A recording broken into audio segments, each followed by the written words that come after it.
This land was the Llano Estacado, the Staked Plains. In the late 1870s, it was a place defined by its edges, the line where the buffalo grass stopped and the desert began, the line between the shrinking territory of the Comanche and the raw new farms of the settlers, the line where the water ran out. The wind owned this place.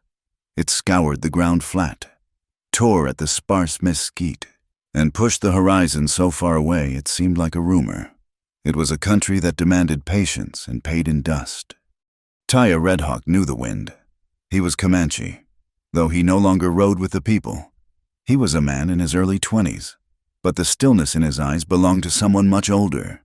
He had scouted for the cavalry, worn the blue coat until the brass buttons choked him, and seen enough treaties broken to last a lifetime.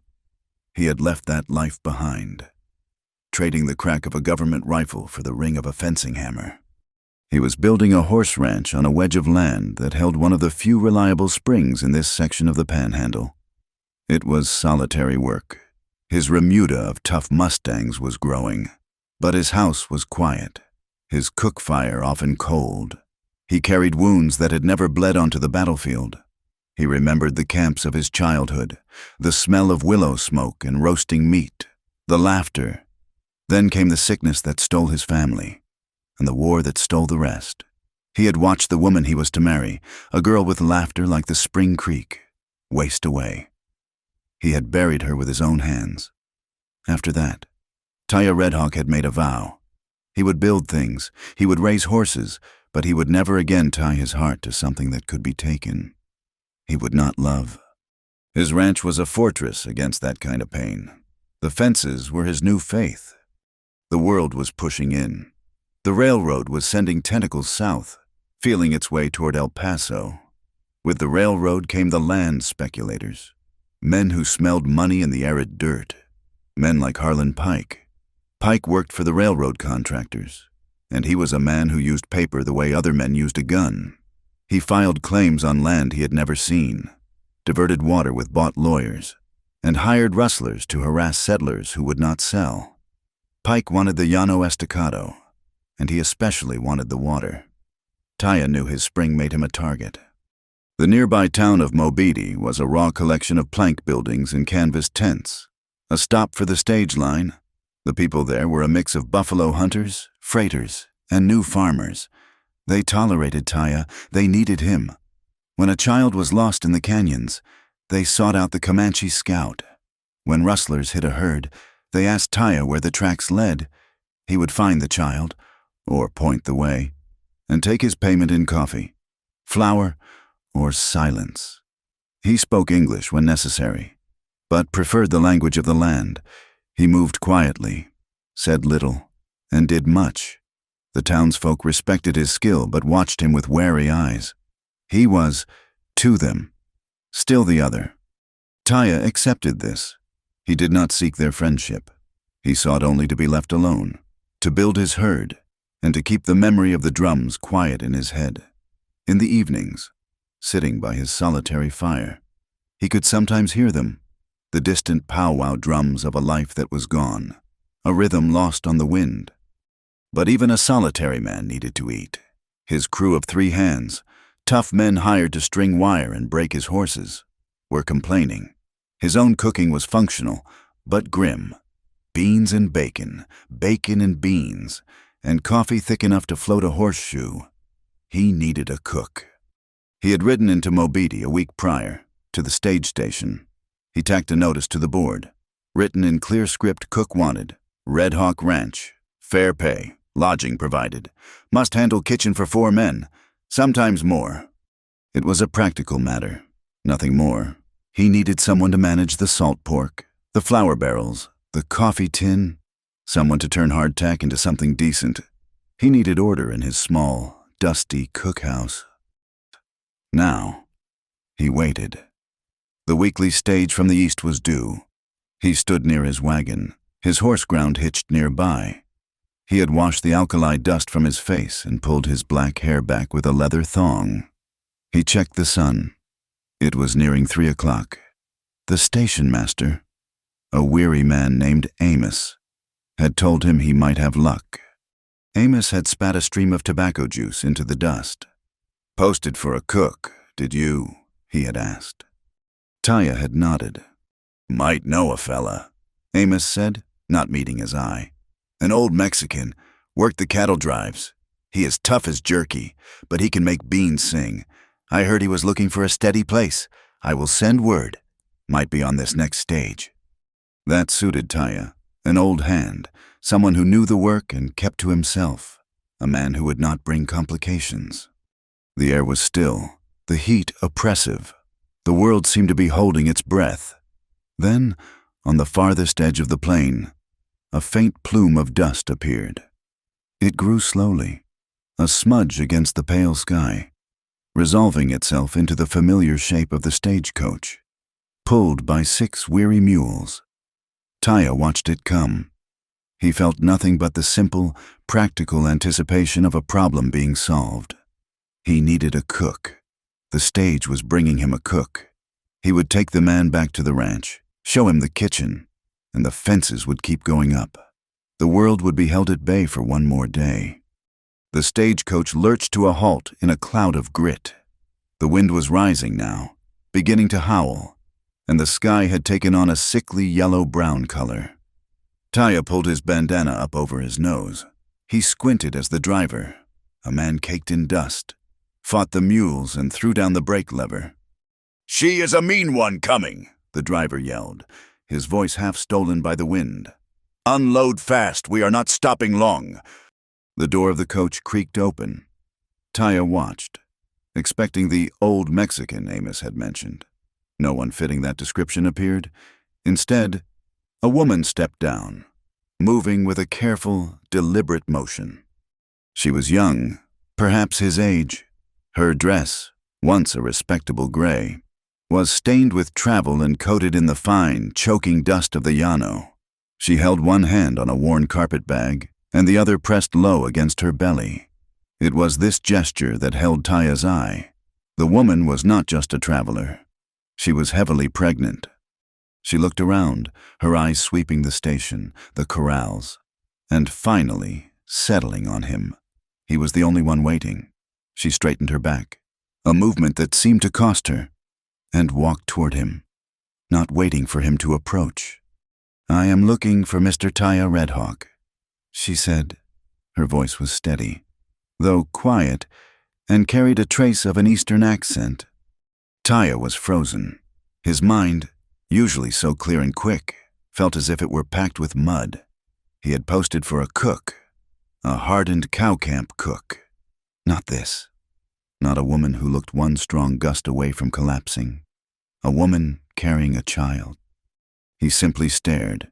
He noted the fine, intelligent set of her features beneath the grime, the exhaustion etched around her eyes, and the way her chin was held just a little too high, as if daring the world to strike her.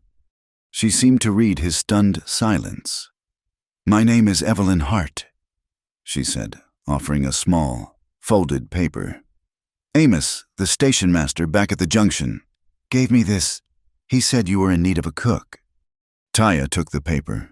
He did not open it. His gaze dropped from her face to the pronounced swell of her stomach, clearly visible even under her coat. The wind whipped a strand of her brown hair across her face, and she impatiently pushed it back. "You posted for a cook," Taya said, his voice flat. He was not asking a question. "And I am a cook," she replied. The steadiness was still there. "I can manage a kitchen, I can provision for a crew, I can make do with beans and salt pork, and I can stretch flour. Amos said you needed help." "I need a cook," Taya repeated, his mind resisting the reality in front of him. Not someone in your condition." He saw a flicker of hurt in her eyes, but it was gone as quickly as it came, replaced by a hard, bright resolve. "My condition does not stop my hands from working. Mr. Redhawk, I am strong. I need the work. I am not asking for charity." The sky to the north was darkening to a bruised purple. The first real blast of the storm hit them, a wall of sand that stung his face and made the mules scream. The driver was already yelling at the hustlers to get the fresh team hitched. "Stage is leaving now," the driver bellowed. Storm is on us, you going or not? Lady. Evelyn Hart did not look back. She kept her eyes on Taya. I cannot take you, Taya said, the words feeling harsh even to him. My ranch is no place for a woman about to give birth. It is rough. There are no comforts. I am not looking for comfort, she said, her voice rising just enough to cut through the wind. I am looking for a place where I will not be found. I need the work, and I will have my baby somewhere there are no guns pointed at my door. Her words hung in the air, heavy and sharp. There was a story there, a dark one, and Taya's every instinct for survival told him to turn away, to get in his wagon and ride hard for his ranch before the storm broke. His vow of non-attachment, of keeping his life simple and his heart walled off, screamed at him. This woman was the opposite of simple. She was a complication 100 times over. The driver threw her carpet bag and a small, battered trunk onto the dusty platform. That is all of her, he shouted at Taya. She paid passage to Mobidi, and this is Mobidi. She is your problem now. Indian. The driver cracked his whip, and the stagecoach lurched away, disappearing into the swirling dust almost immediately. And they were alone, just Taya, the pregnant woman, and the storm. He felt a flash of hot anger, at Amos for sending her, at the driver for his cruelty, and at himself for being in this position. He looked at Evelyn Hart. She had not flinched. She looked small and terribly vulnerable against the vast, angry landscape. I cannot, he said again, but the words had less force. Then I will stay here, she said, gesturing to the empty platform. I will wait out the storm here. Taya knew she would not last the night. The station was just a small office, and it would be locked. The storm would tear this place apart. It was a choice between his hard-won solitude and a woman's life.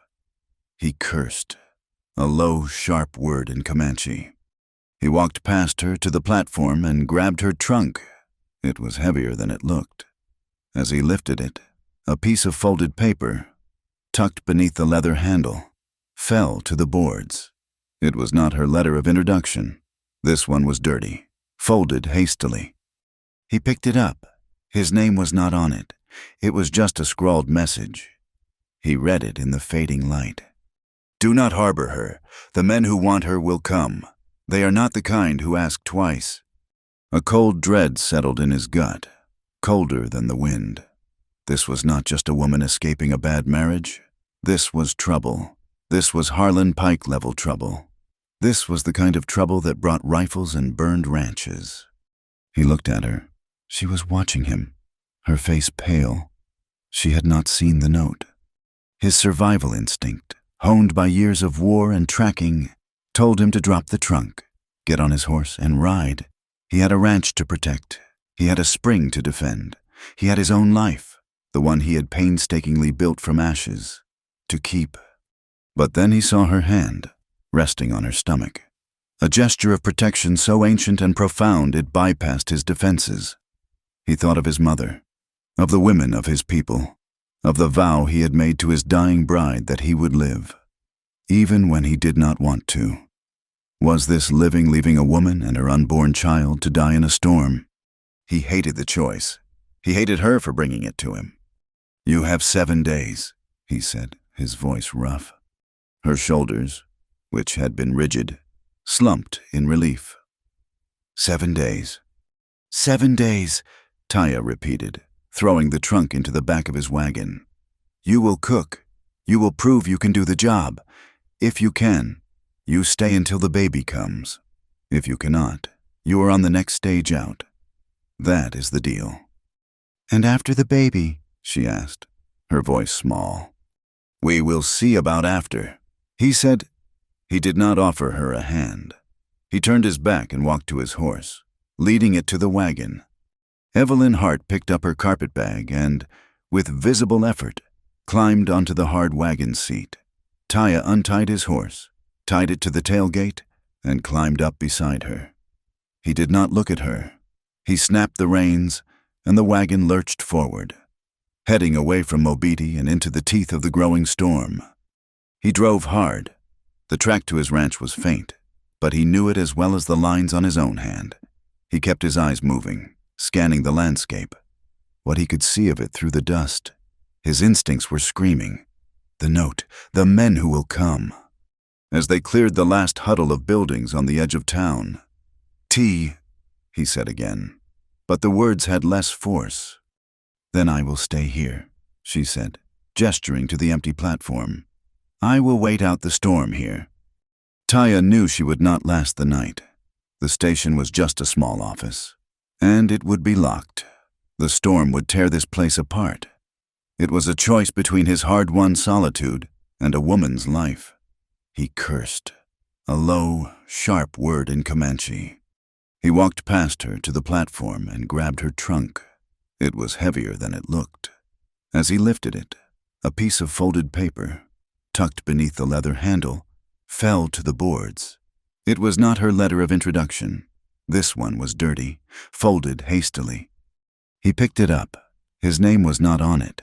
It was just a scrawled message. He read it in the fading light. "Do not harbor her. The men who want her will come. They are not the kind who ask twice."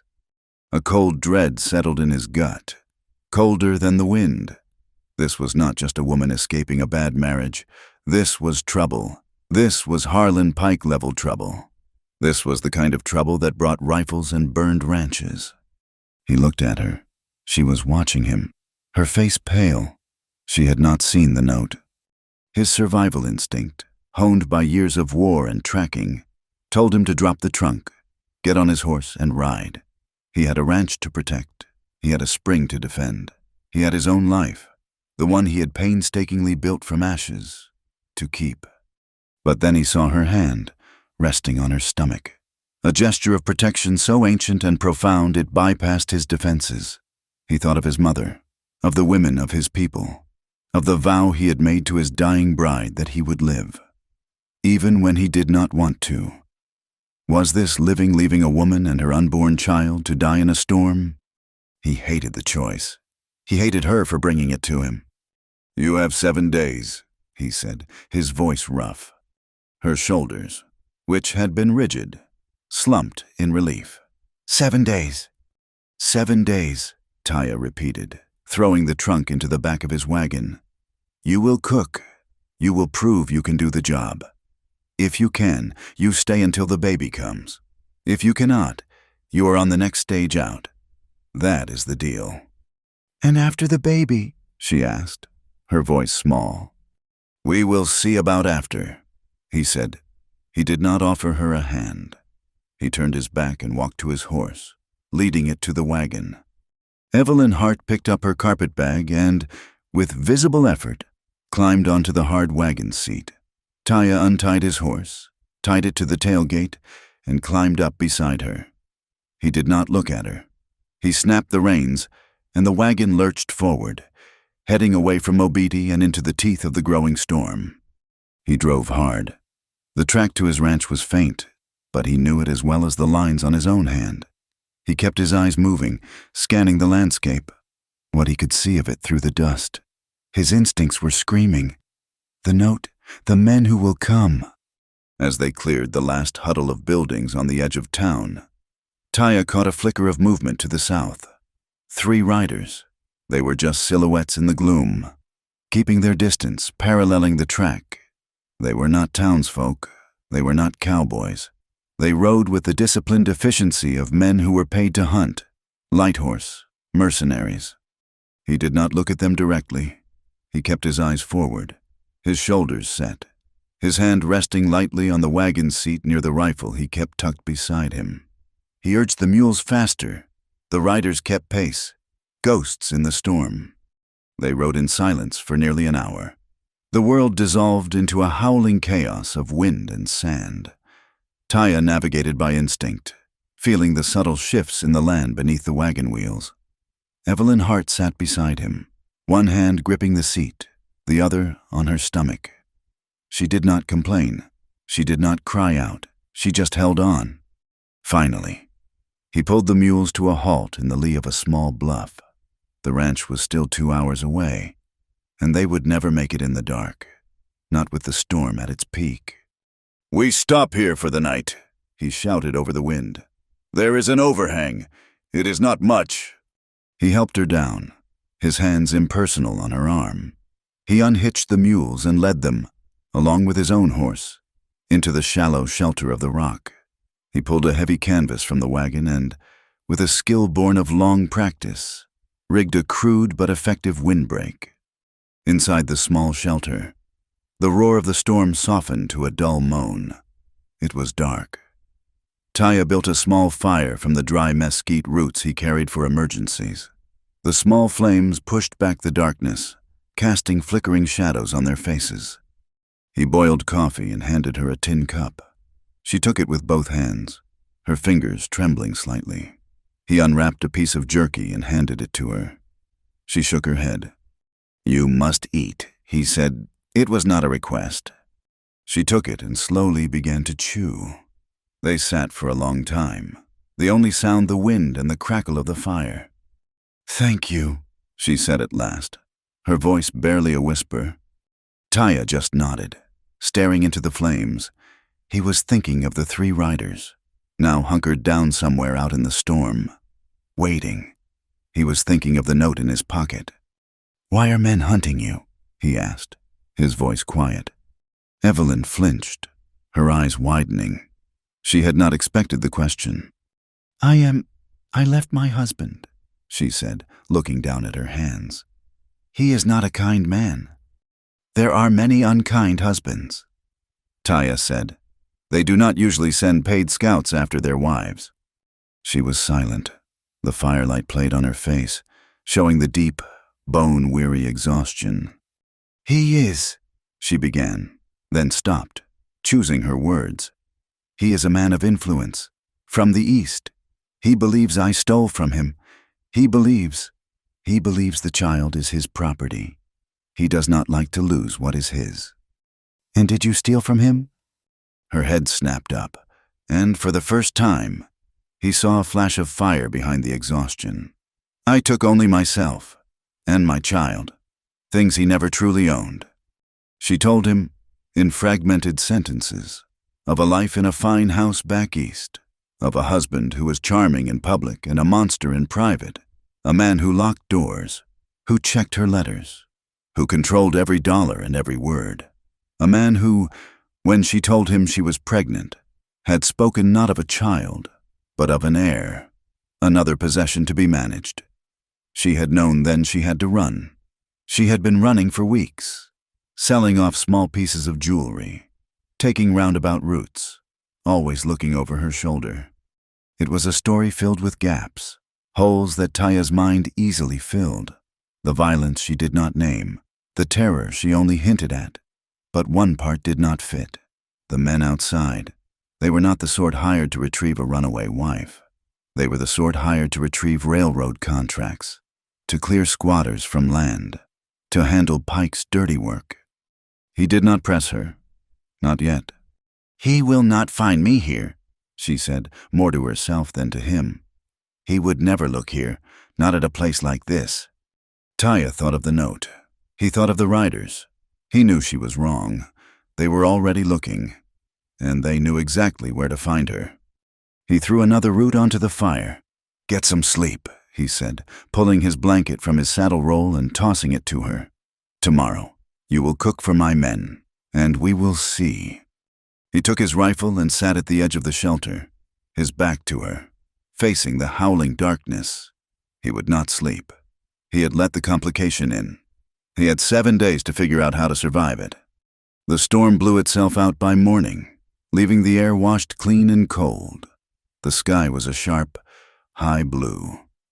They arrived at the Red Hawk Ranch an hour after sunrise, the mules pulling the wagon through the final stretch of broken land. The ranch was not much to see. There was a low, solid-looking house built of sod and scavenged timber, a sturdy horse corral, and a separate, smaller building Taya pointed to as the cookhouse. It was all set low against the ground, as if bracing itself against the wind. It was functional, sparse, and intensely male.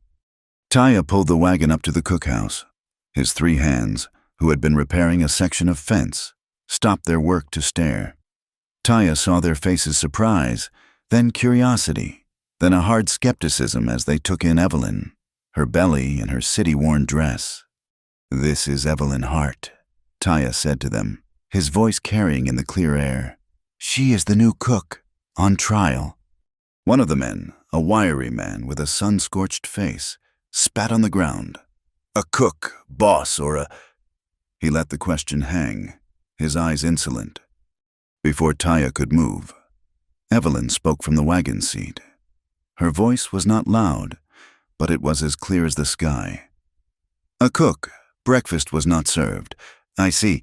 Dinner will be at 6 o'clock. Be on time if you want it hot." The man looked surprised, then gave a short, grudging laugh. Taya felt a flicker of something, not respect, but interest. He jumped down and turned to her. "The cookhouse is yours," he said, gesturing to the door. "For 7 days." He pulled her trunk and bag from the wagon and set them on the ground. He offered no help to get her down. Evelyn climbed down carefully, her body stiff from the night on the cold ground. She walked to the cookhouse door and pushed it open. Taya watched her enter. The place was a mess. The fire in the cast-iron stove was dead. Greasy pots were piled by a dry sink. A half-empty sack of flour was open on the table, weevils tracking through it. The shelves were nearly bare. Some tins of beans, a slab of salt pork turning yellow, a canister of coffee, and not much else. The place smelled of old grease and stale despair. Evelyn stood in the middle of the room for a full minute, her hands on her hips. She looked at the stove, the shelves, the filth. Then she turned to Taya, who was standing in the doorway. "I will need water," she said, "a lot of it, and wood for the stove, and I will need you to throw out this flour." Taya nodded. He turned to the hands. "You heard her. Get her water. Get her wood. Do it now." The men, surprised to be taking orders from this woman, nonetheless moved. They knew Taya's tone. "I will be back by noon." Taya said to her, "The men will need to eat." "They will eat," she said, already rolling up her sleeves. She did not look at him again. Taya left her there. He had other worries. He saddled his horse, a tough bay gelding, and rode out, not toward his herd, but toward the fences. He rode the perimeter of his land, his eyes on the ground. The rain had softened the earth, and the tracks were clear. He found them on the north side, near the creek that fed his spring. Boot prints. 3 men. They had not been clumsy. They had used a surveyor's chain, measuring, driving small, hidden stakes. They were mapping his water. A cold rage, tight and sharp, settled in Taya's chest. This was Harlan Pike's signature. This was the first step. The legal challenge would come next. A claim filed at the land office saying his spring was not his, that it was part of a railroad grant. And after the paper failed, the guns would come. The anonymous note in his pocket felt heavy as a stone. The men who want her will come. He was now certain they were the same men who wanted his land. He kicked his horse into a lope. He rode east, toward the only neighbors he trusted, Otto and Greta Vogel. The Vogels were Germans who had built a small, determined farm 5 miles away. They had a few milk cows, a large garden, and an abundance of common sense. Otto was a big man with hands like shovels, and Greta was a small, fierce woman who was a better shot than her husband. Taya found Otto in his barn, mending harness. Otto looked up, his broad face creasing in welcome, then hardening as he saw Taya's expression. "Pike's men," Taya said, without greeting. "They have been marking the spring." Otto spat a curse in German. "He is moving fast, that one. He has bought the law in Mobidi. We heard yesterday. He filed a claim against our creek. 2. Hired some fancy lawyer from Austin. The paper says the water belongs to the Panhandle Development Company. It is all lies. He means to take it all." Taya said it was not a question. "He does," Otto agreed. "He will dry us out, one by one, and buy the land for pennies on the dollar. And the marshal, he is eating pike steaks every night. Greta came out of the house, wiping her hands on her apron. She carried a rifle as easily as she would a basket of eggs. Taya, you look like you have seen a ghost. Worse, Taya said. I have hired one. He told them, in sparse sentences, about the stagecoach, about the pregnant woman. He did not mention the note, or the men who had followed him. That was his burden, not theirs. Greta's eyes widened. A pregnant woman. Alone. You brought her to your ranch, good. That is good. It is no place for a woman, that camp of yours. But it is better than the prairie. She is on trial, Taya said, feeling defensive. As a cook. Otto snorted. A cook? Well, a woman's hand in the kitchen is a good thing. But Taya, this is bad timing. Pike is squeezing. There will be trouble. You need to be ready. I am ready for Pike, Taya said. It is the other trouble I am worried about. He rode back to his ranch with a heavy heart. The land, which had been his sanctuary, now felt like a trap. He smelled the smoke before he saw the cookhouse. It was a good smell. Not the greasy, acrid smoke of his own fires, but the clean, sharp scent of burning mesquite. When he dismounted, he heard something he had not heard in a long time, the sound of purposeful work, a pot clanging, the scrape of a metal spoon. He walked to the cookhouse. The floor had been swept. The old pots were scrubbed and hanging from new pegs. The stove was blacked and radiating a steady, powerful heat. Evelyn stood at the table, her face flushed from the warmth, her hands covered in flour. She was moving with an economy of motion that he recognized. It was the way he himself moved when he was trailing a difficult horse. No wasted energy. She had found a clean sack and tied it around her waist as an apron. The weevil-filled flour was gone. A new sack was open, and from it, she was making cornbread. A huge pot of beans was simmering on the back of the stove, sending steam into the room. The coffee in the pot smelled like coffee, not tar. His 3 hands were already seated at the small table, their hats in their hands. They were silent, watching her. Evelyn did not look up when Taya entered. She finished shaping the cornbread, slid the heavy pan into the oven, and closed the door with a satisfying thunk. Only then did she turn to him, wiping her hands on her apron. Noon meal, she said. It is just beans and bread. The stores are low. I will need a list of supplies if I am to feed these men properly. She handed him a piece of paper. It was a list. Lard, molasses, dried apples, salt, more flour. It was precise, organized. Taya sat. She ladled beans into a tin plate and handed it to him, along with a square of fresh, hot cornbread. He ate. The beans were perfect. The bread was light. It was the best food he had eaten in a year. He looked at his men. They were eating with a focus that was almost holy. The wiry hand who had mocked her met Taya's eye and, for a second, looked almost ashamed. Evelyn was not eating. She was at the sink, cleaning, as she worked.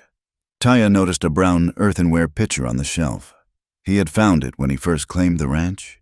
It had a long, jagged crack down one side and was useless. He had meant to throw it out. But it was not useless now. Someone had taken a thin strip of rawhide and wrapped it, tight and wet, around the pitcher, binding the crack. As the rawhide dried, it had shrunk, pulling the 2 sides together. The pitcher was full of water. It was holding. He looked at her back. She was methodical, strong. She was bringing order to his chaos, one pot at a time. He stayed for 2 days, working near the house, ostensibly fixing harnesses and checking his horse's hooves. What he was really doing was watching. He was watching Evelyn, and he was watching the horizon. The 3 riders had vanished, but he knew they were out there. He learned more about Evelyn Hart in those 2 days than he had in the night in the storm. She was a worker. She was up before dawn, the fire going, the coffee on. She baked bread. She scrubbed the cookhouse until it shone. She spoke quietly to the men, but with an authority that none of them questioned after that first meal. The ranch, which had been a collection of rough men, was starting to feel like a home. The cookhouse was its center. On the third night, Otto Vogel rode over. He was agitated. "A telegraph came into Mobiti," he said, accepting a cup of coffee from Evelyn. He drank it, looked at the cup, and then at her, his eyes full of surprise and appreciation. "It is about that man, Pike." Taya and Otto stood outside, away from the cookhouse, under the vast blanket of stars. "He is not just a land speculator," Otto said, his voice low. "He is tied in with the railroad money back east, and he has a partner, a fixer named Cyrus Bell. A real snake, they say. He handles the difficult arrangements." Taya felt his blood run cold. "Cyrus Bell." "That is the name. And the news is, this Bell's wife has disappeared, run off, and apparently she took something with her, something Pike and Bell want back very badly." Otto lowered his voice even further. "They say she took a ledger, a book, one that shows all their dirty money, all the bribes, all the fake land claims. If that book gets to the district judge in Tascosa, Pike and Bell are finished." Taya looked at the cookhouse. A warm, yellow light spilled from its single window. He could see Evelyn's shadow as she moved inside, cleaning up after the evening meal. "I am looking for a place where I will not be found. He believes I stole from him. Cyrus Bell, Evelyn." The pieces clicked into place, sharp and terrible. He was not harboring a runaway wife. He was hiding a pregnant witness, the most dangerous person in the entire Texas Panhandle. The men who were coming were not coming for a woman. They were coming for the ledger, and they would kill anyone who stood in their way. He realized his contract was meaningless. This was not a business arrangement. This was life and death. His 7-day agreement was a joke. He looked at the sky, at the familiar stars of his people. They offered no guidance. He was alone with this. He thought of his vow, the wall he had built around his heart. He could feel that wall cracking. He thought of the pitcher, bound with rawhide. Anything cracked can still hold water, if you bind it in the right place. He looked back at the cookhouse. She was safe. For now. He had 7 days. He had told her. He would honor that. He would keep her safe for those 7 days. He took a deep breath. "After that," he whispered to the night wind, "we will see about after." Taya knew what Otto's news meant. The time for waiting was over. The fight was here. His first move was not to ride out, but to secure his home. He gathered his 3 hands by the corral as the sun rose, his face hard. "Listen," he said, his voice quiet, which always made them listen closer. "The rules have changed. Pike is not just filing paper anymore. He is pushing. What happened to Otto Vogel will happen to us, if we let it." The men shuffled. They had signed on to string wire and break horses, not to fight a war with the railroad. "From tonight, we stand watch." Taya continued. He pointed to the rocky cleft that overlooked the house and the spring. "1 man up there, 1 man by the corral, 4 hours on, 8 hours off. You see riders. You do not shoot. You call out. You do not fire unless you are fired on. Pike wants us to look like the aggressors. We will not give him that, but we will be ready." He spent the morning walking the perimeter with them, showing them the hidden game trails, the arroyos that could hide a rider, the places where a man could see without being seen. He was a scout again, his senses sharp, every instinct alive. He was teaching them to read the land as he did, to see the shadow that was too dark, the rock that was out of place. While he turned his ranch into a fortress, Evelyn turned the cookhouse into a command post. The 7 days were almost up, but she acted as if she had been there for a year. She knew the trial was a formality now, though neither of us mentioned it. The danger had bound them to the place. She took inventory of Taya's meager supplies, her face grim. He had bought what she asked for.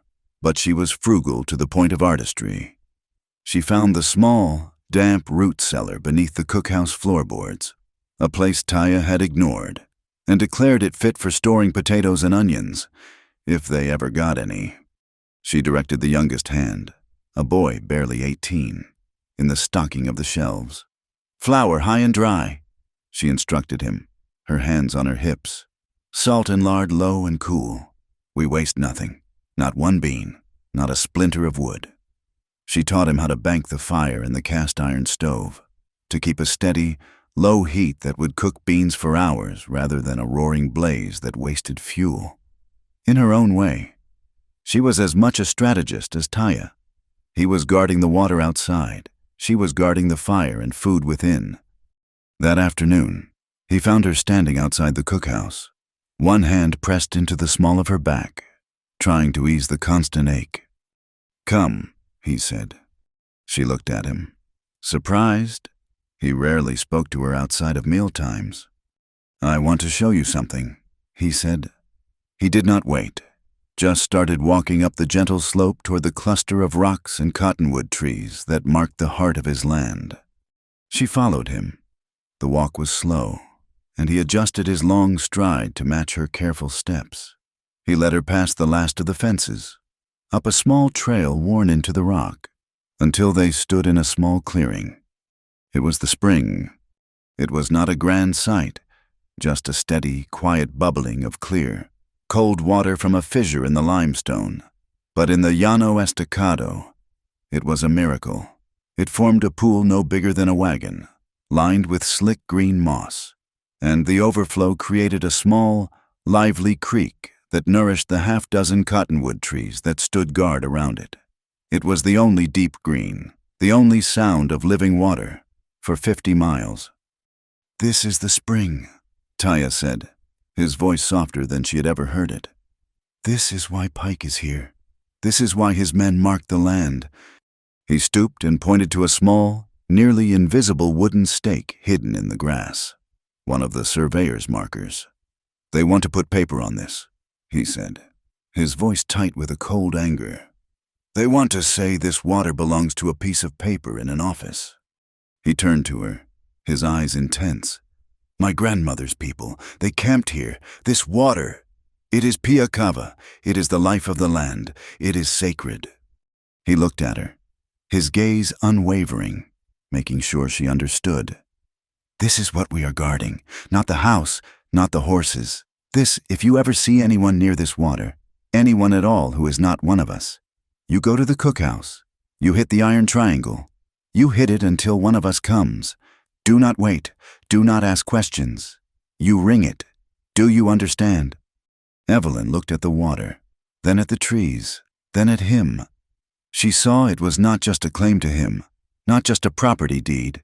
It was his soul. It was the last piece of his ancestors. "I understand," she said, her voice quiet. She stepped closer to the water and dipped her hand in. "It is so peaceful." She laid her damp hand on her belly. "I promise, Taya, I will honor this place." That night, the tension on the ranch was thick. The first watch had been set. The silence of the plains was no longer peaceful. It was watchful, waiting. Taya came into the cookhouse late. He had checked on the man in the rocks and the one by the corral. Evelyn was sitting at the table by the light of a single lantern, mending one of his shirts. The needle moved with a steady, rhythmic grace. He sat across from her, not speaking, and began to clean his rifle, the oiled rag and steel rod moving with familiar efficiency. The only sounds were the click of the rifle mechanism and the soft snick of her needle passing through the rough cloth. After a long time, Taya paused. He reached into a leather pouch at his belt and pulled out a small, tight braid of dried sage.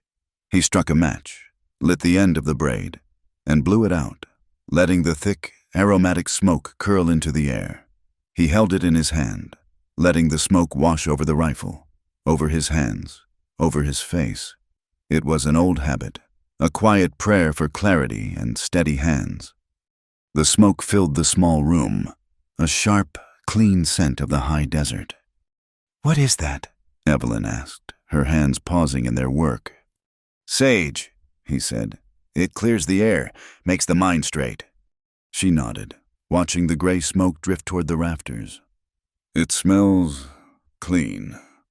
The silence returned, but the shared scent of the sage made it less empty. Evelyn went back to her sewing, but after a moment, she began to hum. It was a faint, wandering tune, a melody from a different life, a different world. Taya stopped his cleaning. He listened. It was not a hymn. It was something else. "What is that song?" he asked. She looked up, a faint flush on her cheeks. "Oh, it is nothing. Just a lullaby my mother used to sing. From back east. I was just thinking." Taya nodded. He looked down at his rifle, and then, so softly she almost thought she had imagined it, he began to sing. It was not a song like hers. It was a chant, a Comanche lullaby. It was just a few notes, repeated, a rhythm that sounded like a horse's gait, like the wind moving through dry grass.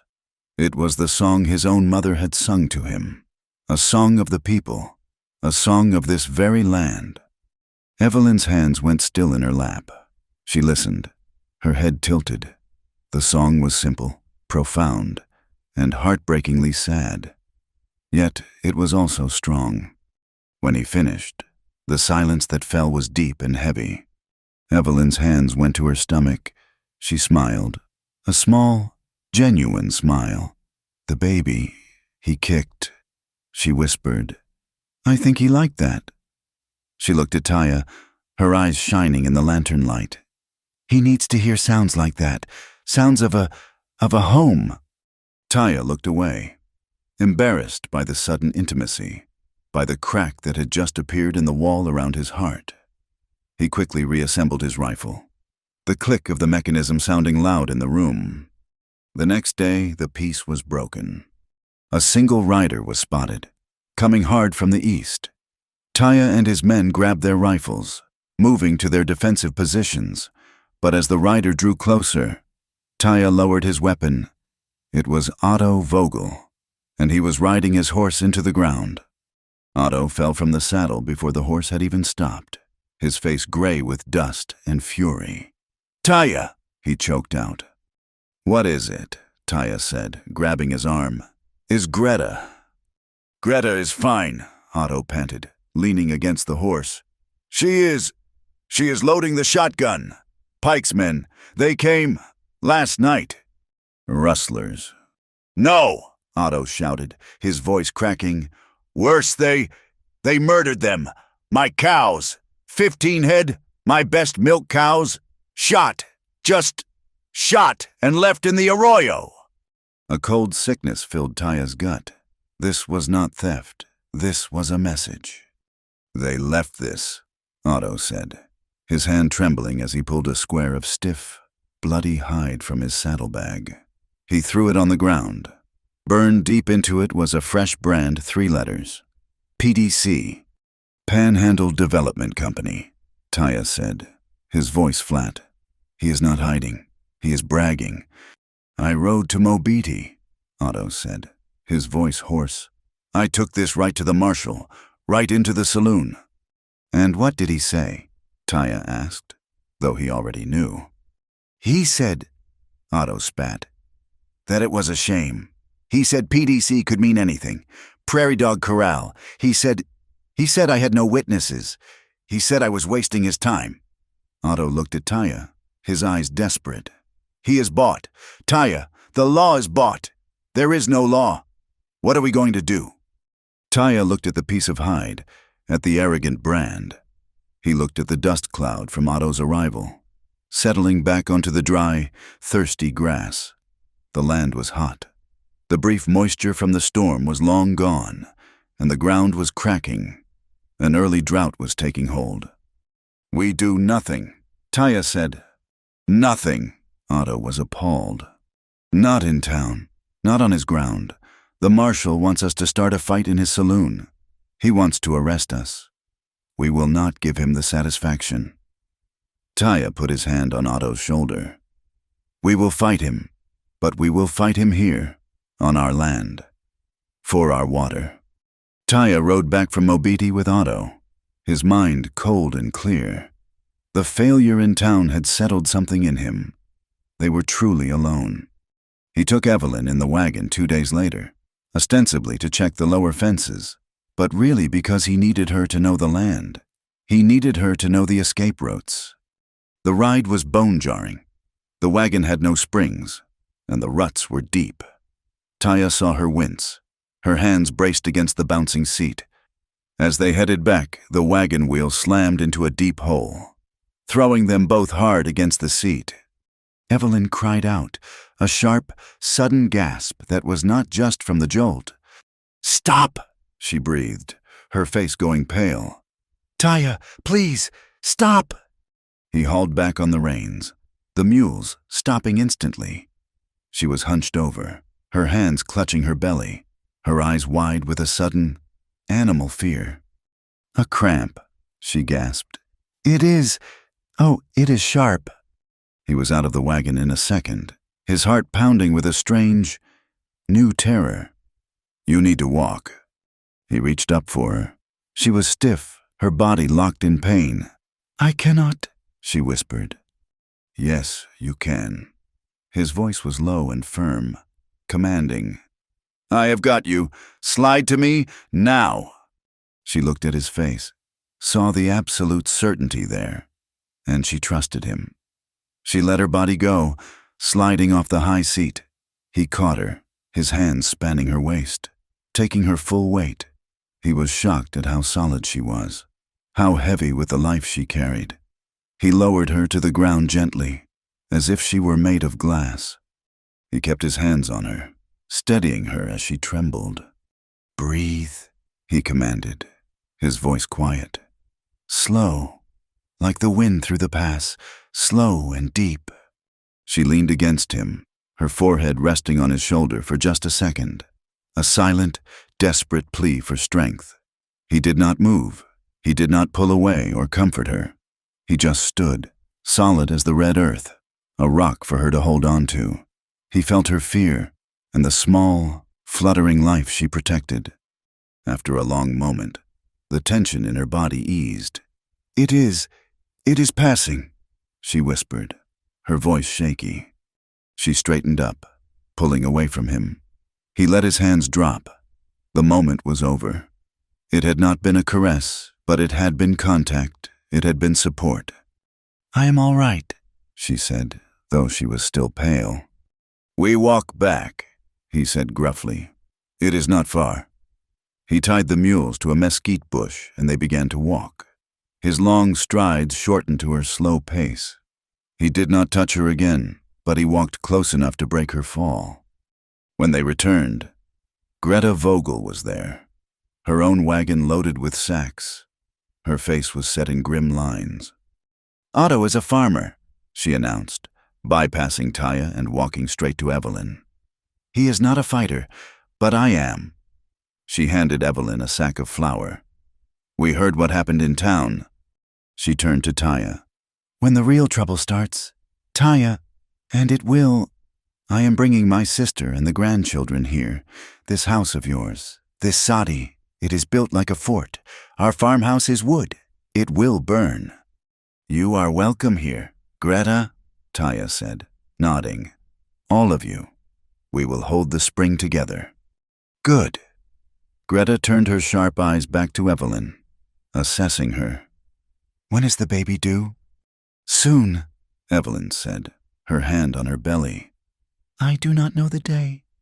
"I am a midwife," Greta stated, as if daring the world to argue. "I have delivered 30 babies. I will deliver this one. You are not alone. You understand." Evelyn's composure, which had survived the journey, the storm, and the constant fear, finally broke. Her eyes filled with tears, and she nodded, unable to speak. Greta, satisfied, patted her arm brusquely. A new fence was being built, one made of women and stubbornness.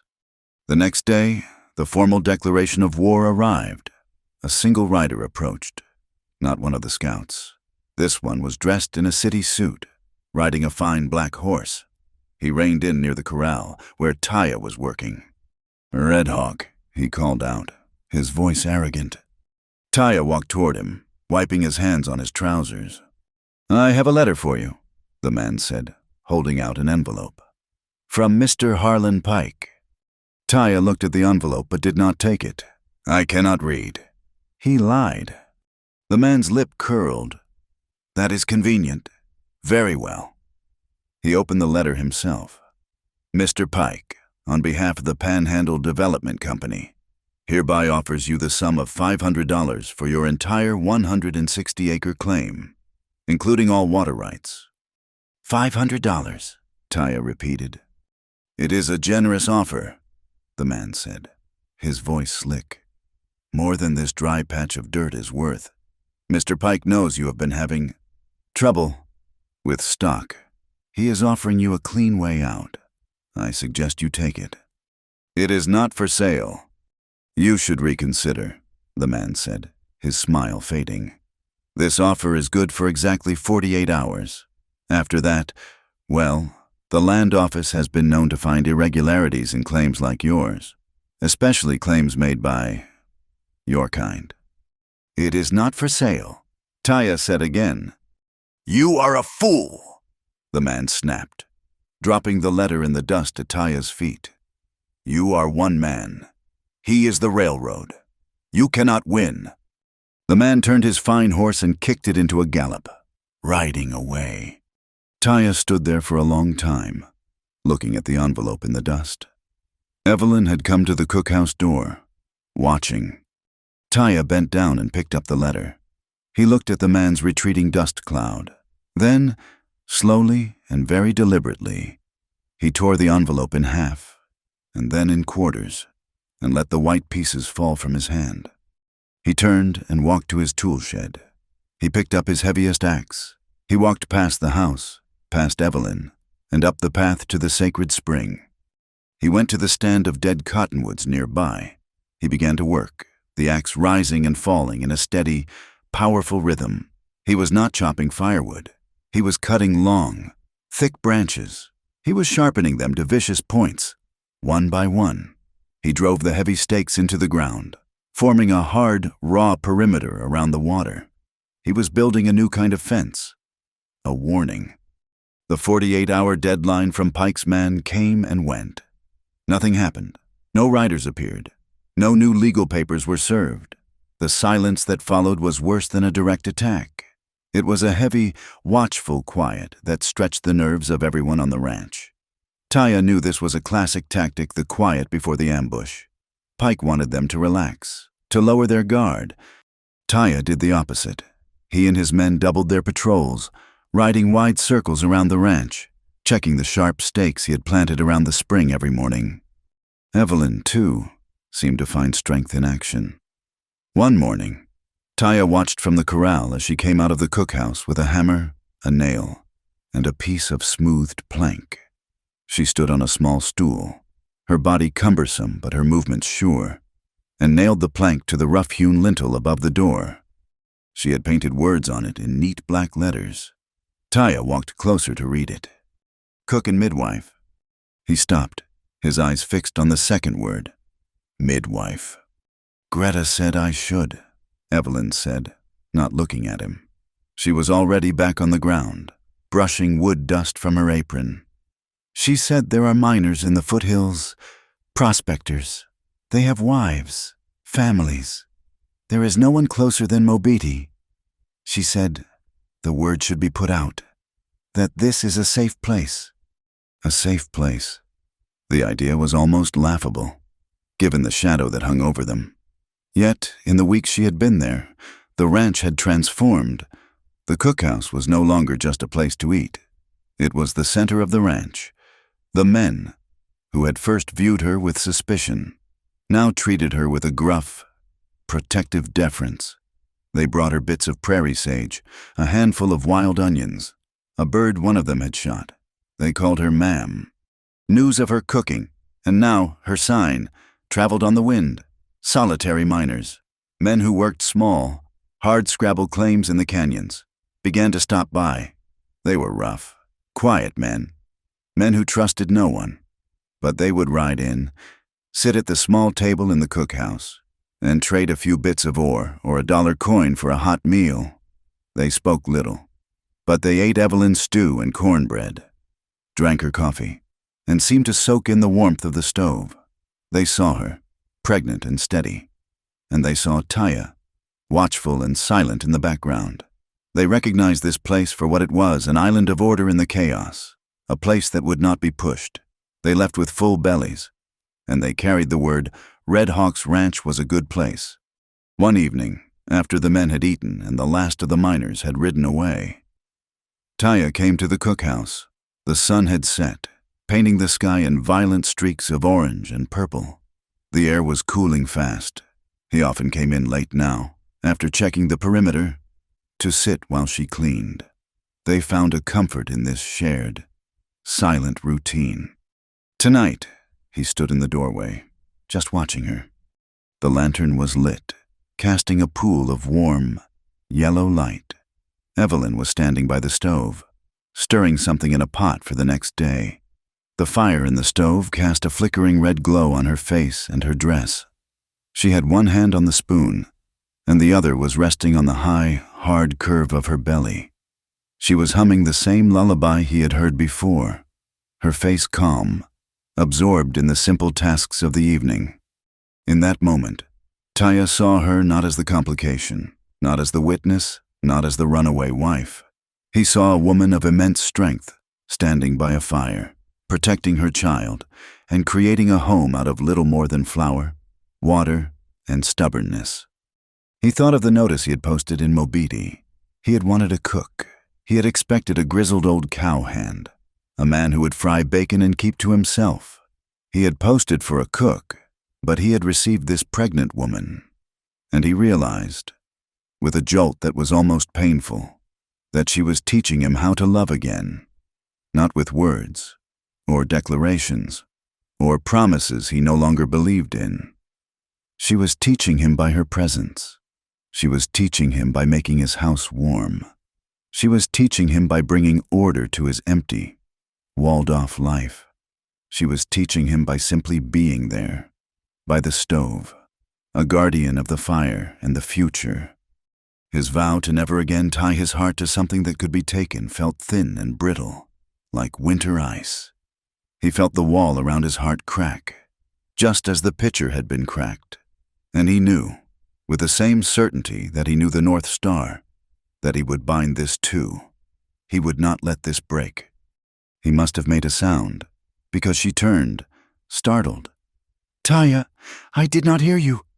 He stepped inside, his face composed, hiding the sudden rush of feeling. "It smells good."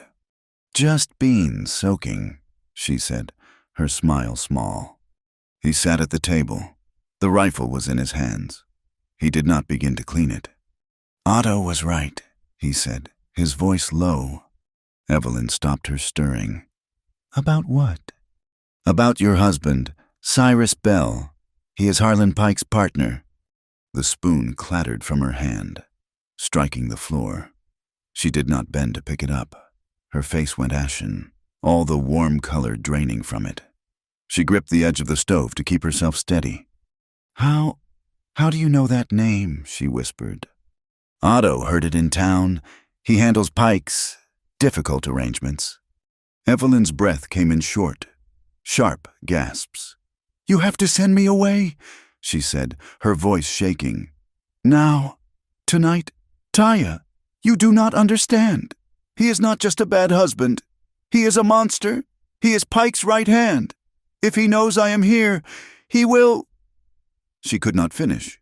She pressed her hand to her mouth, her eyes wide with a terror so profound it made Taya's own blood run cold. "He will come for the ledger," Taya said. It was not a question. She froze. She looked at him, her terror momentarily replaced by sheer disbelief.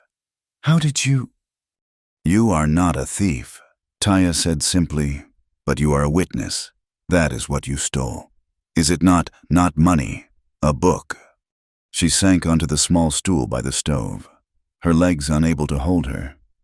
She nodded, tears welling in her eyes and spilling over. "Yes," she whispered, the confession tearing out of a ledger, his private one. She told him everything then, the words tumbling out, the story she had held back, the truth she had been too terrified to share. She was not just a clerk's wife. Cyrus Bell had discovered her talent for numbers, her neat, precise hand. He had forced her to work on Pike's books. It was dirty. She wept, her hands twisting in her apron. He was laundering money, paying ghost workers for the railroad, falsifying supply manifests, buying politicians, and he made me do it. He made me write the false entries. He said my handwriting was so ladylike. He said no one would ever suspect. She had done it for months, trapped in the fine house that had become her prison. Cyrus would stand over her, his hands on her shoulders, his voice calm and terrible, telling her exactly what to write. "But then I found the real book," she continued, her voice dropping. "He was careless, just once. He left his study unlocked. I found his real ledger, the one he kept for himself and Pike. It had everything, the real numbers, the names of the men they had bribed, the marshals, the land agents, even a senator. He was skimming from Pike, too. He was building his own empire of paper." She had known, in that moment, that he would never let her go. He would never let the mother of his child be a woman who held that kind of power over him. "When I told him I would not write in the false book anymore, he locked me in my room. He said I would stay there until the child was born, and then he would decide what to do with me." She had escaped.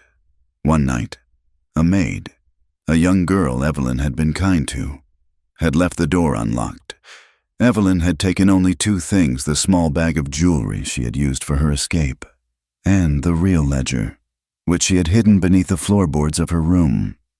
She had run, hiding the heavy book in her travel bag, knowing it was the only thing that could ever truly set her free.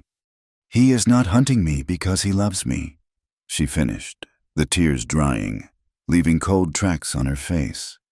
"He is hunting me to get that book back and to silence me forever. And he will not stop. He will never stop." Taya sat, absorbing the full weight of her story.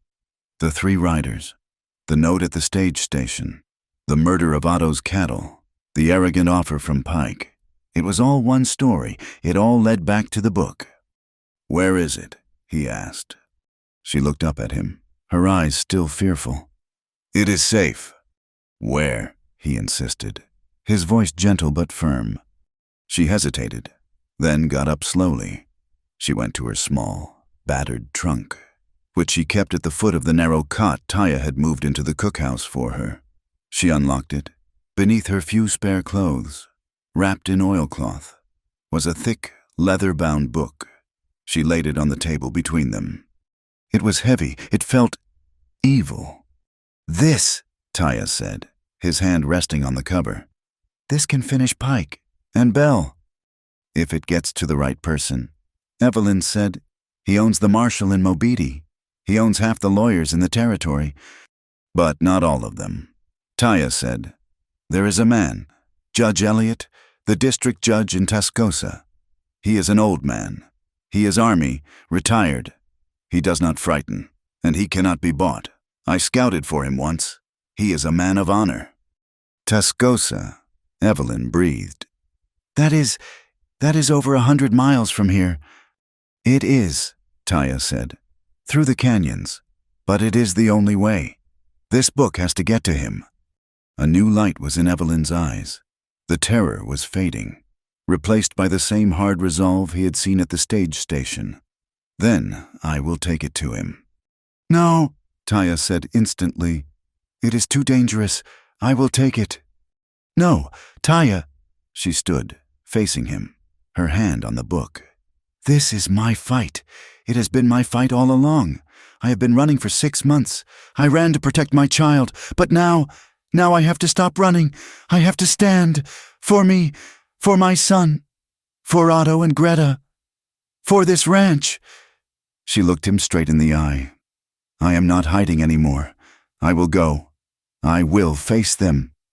He looked at her, at the fire in her eyes, the set of her jaw. He saw an echo of his own stubborn pride, the same refusal to be broken. He knew he could not stop her, any more than she could have stopped him from planting the stakes around his spring. "You are not strong enough to ride," he said. "Then I will ride in the wagon." "It is too slow. They will catch us." "You said you would prepare a light wagon," she reminded him. "You will make it fast, and you will be with me." He was caught. He saw the logic and the madness of it. If he took the book alone, Belle would still come for her, to silence her. They had to go together, the book and the witness. He nodded, a single, sharp dip of his chin. "We will go, but we go my way. We will need a plan. The road to Tascosa. It goes through Dry Fork Canyon. It is the only way across the Caprock. It is a perfect place for an ambush. Then we will have to be ready for one," she said. He stood. He went to a small shelf by his own cot, where he kept his few personal possessions. He took down a small, soft leather bundle. He unwrapped it. Inside was a cluster of small, blue-gray hawk feathers, tied at their base with sinew and beads. It was a puai, a wind charm. He held it out to her. "This was my mother's," he said, his voice low. "She gave it to me when I left the people. She said, 'So the wind remembers the way home. It is to keep you safe on the journey.'" Evelyn's hand trembled as she took it. The feathers were light, soft as a breath. She looked at him, her eyes saying what her words could not. It was a promise. It was trust. It was the first gift he had given her, and it was a piece of his soul. The next day, word came. Greta rode over, her face a mask of worry. "Taya, the word in Mobidi? It is bad. Harlan Pike was there, and another man, a stranger, dressed in a fine suit, cold eyes. Someone said his name was Cyrus Bell. They were at the telegraph office, and then at the saloon. They were hiring men, riders, not cowhands, men who look hard." The news hit them like a physical blow. "He was here. Cyrus Bell was here." "He knows," Evelyn whispered, her hand going to the charm, which she had tied to a string around her neck. "He must know I am here." "He knows," Taya said, his voice grim. "Pike's man, the one who brought the letter. He would have described you." "Then we must go," Evelyn said, her voice shaking but firm. "Now." "No," Taya said. "That is what they expect. They will be watching the road. We need a diversion." Greta, who had been listening, her face sharp, suddenly spoke. "Salt." Taya looked at her. "We need salt," Greta said, a plan forming in her eyes. "My sister in Tascosa, she needs salt and flour, and I need to visit her, and her new grandbaby." She looked at Evelyn. "And you are my midwife. You must come with me to check the baby, and Otto's sister, she will come too, and old Mistress Gable, a wagon full of women, going to visit family, going to buy salt." A slow smile spread across Taya's face. It was brilliant. A party of women. It was the last thing Pike's men would look for. "They will be watching for me," Taya said. "So you will not go," Greta said. "Not with us. You will ride out south, toward the herd. You will make them think you are moving your horses. You will draw them off, and when they follow you, we will go west, with the light wagon, with the book." "No," Taya said, the smile vanishing. "I will not let her go without me." "I will not be without you," Evelyn said. She looked at him. "You are the scout.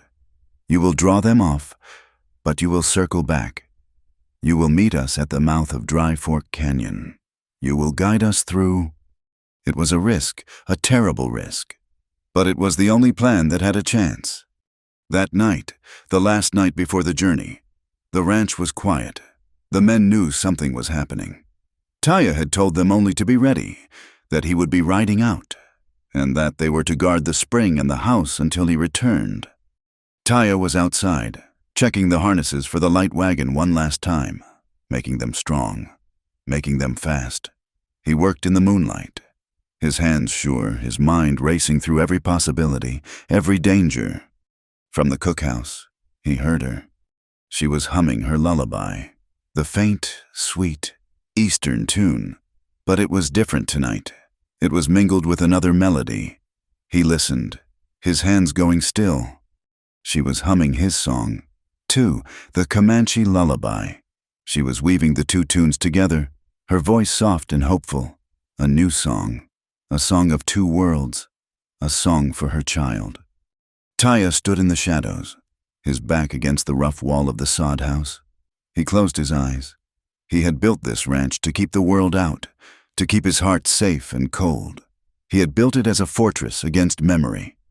But the woman in the cookhouse, the one he had hired to cook his beans, had breached his walls without firing a shot. She had filled his empty home with the smell of baking bread, the sound of music, and the promise of new life. He felt his heart, which he had thought dead, beat strong and steady in his chest. It was not soft, it was hardening for the fight to come. He was a man with a home to protect, and for the first time in a very long time, he was not alone. The diversion worked. Taya had ridden south at dawn, pushing a string of 3 horses, making enough dust for a herd. He drew 2 of Pike's scouts, pulling them into a long, pointless chase through the broken lands. He lost them in the canyons, his Comanche skills leaving them chasing ghosts, and circled back west, his horse breathing hard, his eyes scanning the horizon. He met the light wagon at the appointed rendezvous, a dry wash 10 miles from the mouth of Dry Fork. Greta was driving, her face set like stone, a rifle across her lap. Evelyn sat beside her, the wind charm Taya had given her tucked into the neck of her dress. The ledger was a hard, square bulk beneath her coat, pressed against her side. 2 other women, Greta's sister and old Mistress Gable, sat in the back, bundled among sacks of flour and salt, their faces pale but resolute. They were a convincing sight, a simple party of women on a domestic errand. Taya's 2 remaining hands, Jed and Shorty, were waiting, mounted on their best horses. They had ridden ahead during the night. "They are in the canyon," Jed reported, his voice low. He was the wiry one, his eyes missing nothing. "We counted 8, maybe 9. They are high in the rocks." "And the marshal?" Taya asked. "He is with them," Jed said, his lip curling in disgust. "Sitting down by the creek, sharing their coffee, waiting." So, it was a trap, sealed by the law. They were not just waiting for him. They were waiting for the wagon. They knew. "There is no other way," Evelyn said, her voice quiet but steady. She had heard, "We must go through." "We will," Taya said. He looked at the narrow, red rock canyon ahead. It was a slit in the earth, the walls sheer and high, the floor littered with boulders and loose scree. It was a place made for killing. "But we go in prepared." He explained the plan quickly. Jed and Shorty would take the high ridge, moving parallel to the wagon, staying out of sight. They were his overwatch. He pointed to a place where the canyon wall was unstable, a scar of loose rock held back by a few key boulders. "Greta, you remember the rope we set?" She nodded, her eyes sharp. "I do." "When the time comes, I will give the signal, not before." He looked at the women. "This will be loud. When it starts, keep your heads down. Do not stop. Greta, you drive those mules like the devil is behind you. Do not stop for anything, not even for me." Greta just nodded, her hands tightening on the reins. Taya mounted his own horse. He took one of the spare mules, slapped it on the rump, and sent it trotting into the canyon ahead of them. "The bait!" "Let's go," Taya said. He rode point, his rifle resting across his saddle. The wagon, with Greta driving, followed 20 yards behind. They entered the mouth of the canyon. The high red walls closed in, silencing the wind. The only sounds were the clop of the mule's hooves on the rocky ground and the creak of the wagon. The air was still, heavy, and smelled of dust and sun-baked stone. Taya's eyes scanned the rimrock, every shadow, every fissure. He saw nothing, but he felt them. 9 rifles, all pointed at the wagon. They were halfway through. The bait mule, up ahead, suddenly shied, tossing its head. A single shot cracked the silence. The mule screamed, stumbled, and fell. Then the world exploded. Rifle fire erupted from both sides of the canyon rim. Bullets whined off the rocks, thwacked into the wooden sides of the wagon. The mules pulling the wagon brayed in terror, rearing in their harnesses. "Drive!" Taya roared at Greta, firing his own rifle into the rocks above, providing covering fire. "Drive! Now!" Greta lashed the mules. The wagon leaped forward, careening over the rocky floor. Evelyn and the other women were huddled low, as Taya had ordered. Then, a new voice cut through the gunfire, a voice of false authority. "Cease fire! Cease fire in the name of the law!" The shooting from the ridge trickled to a stop. Taya reined in his horse, his body tense, his rifle still pointed upward. The marshal rode out from behind a massive boulder, his badge polished, his hand held high. He was followed by 3 hard-looking men, their rifles still smoking. "Thank heavens we got here in time," the marshal boomed, his face a mask of civic concern. He looked at Taya, his eyes cold. "We had a report of a disturbance. Seems we found it. Red Hawk, you and your party are under arrest. We have reason to believe this wagon is transporting stolen property." "Stolen property, Marshal?" Taya asked, his voice dangerously quiet. "That is right." The marshal's men were fanning out, cutting off the wagon's escape. "We will be impounding this vehicle, for evidence." "Evidence of what?" Greta snapped, her rifle still level. "Now, Mistress Vogel, do not make this difficult." A new figure stepped out from behind the marshal. He was not dressed for the llano. He wore a fine, dark Eastern suit, a clean shirt, and a string tie. He was handsome, in a sharp, cold way, his eyes the color of ice. He looked at the dusty wagon, the panicked women, and his lip curled in faint amusement. He looked past Taya, his eyes locking on the wagon seat. "Evelyn?" Cyrus Bell said. His voice was soft, cultured, and it cut through the air like a razor. Evelyn, who had been huddled down, went rigid. She sat up slowly, her face pale as death. "My dear," Cyrus continued, stepping forward, "you have caused a truly astonishing amount of trouble." He looked at Taya, his gaze sweeping over him with pure disdain. "So, this is what you ran to, a savage, living in the dirt. I am almost insulted." He walked closer to the wagon. Taya moved his horse, blocking the way. Cyrus stopped, his smile fading. "Move the horse, Indian," he said. "She is not with you," Taya said. "She is my wife," Cyrus snapped, his voice losing its smooth edge, revealing the iron beneath. "She is my legal, wedded wife. And you," he pointed a finger at Evelyn. "You are carrying my son, my legal heir. You will come with me, now." "No," Evelyn whispered. "No," Cyrus laughed, a short, ugly sound. "You have no say in the matter. You are hysterical. Marshal, my wife has been abducted by this man. She is unwell. We are here to take her, and my child, to safety." "And the book, Cyrus?" Evelyn's voice was suddenly loud, clear, and ringing with hatred. "Are you here for your book?" The mask of civility dropped. Cyrus's face went dark with rage. "You—" "He is right, Marshal," Cyrus said, turning, his voice smooth again. "She stole a valuable account book from my company. That is the stolen property we are here to retrieve." He looked back at Taya. "Give me the book and give me my wife, and I will let you live." Taya locked eyes with him. She is not your wife, and the child is not your property. It is my property, Cyrus roared. She is my property, Marshal. Arrest him. The marshal drew his pistol. Red Hawk, I am ordering you. It was the signal Taya had been waiting for. He met Greta's eye. Now, Greta, he yelled. Greta, who had been sitting stock still, yanked the heavy rifle from her lap, but she did not aim it. She threw it into the back of the wagon and grabbed a coiled piece of rope hidden by her feet. She pulled it with all her strength. High above them, on the unstable canyon wall, the rope tightened, pulling a key rock free.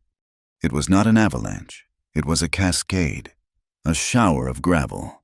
Then larger rocks, then a cloud of thick, choking red dust poured down the cliffside, right between the wagon and the marshal's party. The world vanished. Horses screamed and reared as the rocks clattered around them. The marshal cursed, shielding his face from the stinging dust. Go! Taya screamed. He fired, not at Cyrus, but at the marshal. The shot was perfect. His bullet struck the marshal's pistol, sending it spinning from his shattered hand. Greta lashed the mules. The wagon shot forward, plunging into the dust cloud. The canyon erupted in chaos. The men on the ridge, Pike's men, started firing blind into the dust. Jed and Shorty, Taya's men, opened up from their high positions, their own shots precise. Taya did not fire to kill. He was a scout. He read the wind, saw where the powder smoke cleared. He saw a rifle barrel poke out from the rocks. He fired. The ping of lead on steel. A cry of pain. He saw another man raise his gun. Taya fired at the rock just above his head, sending stone fragments into his face. He was disabling them, driving them to cover, buying the wagon seconds. He spurred his horse, catching up to the wagon as it burst from the other side of the dust cloud. They were almost clear. Cyrus Bell appeared from the dust, his face a mask of fury, his fine suit covered in red dirt. He was on foot, his horse having broken free. He raised his own pistol and fired at the wagon. The bullet thwacked into the wooden seat, an inch from Evelyn's head. The sound, the splintering wood, the shock of it. Evelyn did not scream. She went silent, her eyes wide, her body going limp. She had been holding onto the seat, and now she simply let go, slumping forward, stunned by the nearness of death. "Evelyn!" Greta screamed, trying to drive and grab her at the same time. Taya was there. He spurred his horse alongside the careening wagon. He leaned from his saddle, a movement of pure, fluid instinct, and grabbed Evelyn by the front of her dress. He hauled her upright, holding her steady. Hold on, he yelled, his face inches from hers. Just hold on. He felt her body tremble, and through the thick cloth, he felt the hard, unyielding shape of the ledger. She was alive. They burst out of the far end of the canyon, leaving the shouting and gunfire behind. Greta did not slow the mules. They ran for another mile, the wagon bouncing and slamming over the rough terrain, before Taya finally raised his hand. Stop, he said, breathing hard. We are clear, for now. Greta hauled back on the reins, the mules stopping, their sides heaving, lathered in sweat. The other women were crying in the back. Greta was shaking. Evelyn was sitting up now, her color returning, her hand pressed to where the bullet had struck. Taya swung down from his horse. He was pale beneath his tan. He went to the back of the wagon to check on them, and then he stopped. He looked down. The wagon was not sitting right. It was canted at a sickening angle. He knelt, his eyes tracing the damage. The heavy oak axle, struck by a ricochet or weakened by the brutal ride, had cracked. A huge splinter of wood had torn free. The wheel was seconds from collapsing. It is broken, he said, his voice flat. Broken, Evelyn whispered, climbing down. Can you fix it? No. Taya stood. He looked at the axle, then at the women, then at the road ahead. It will not hold our weight for another mile.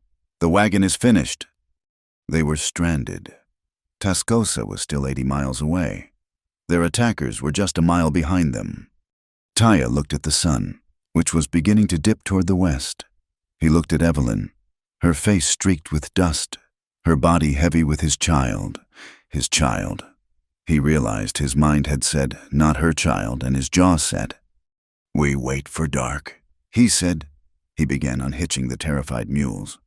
"We leave the wagon. We leave the salt. We take the water and the mules. Evelyn, you will ride. The rest of you, too." "Where can we go?" Greta asked, her voice trembling. "They will find us.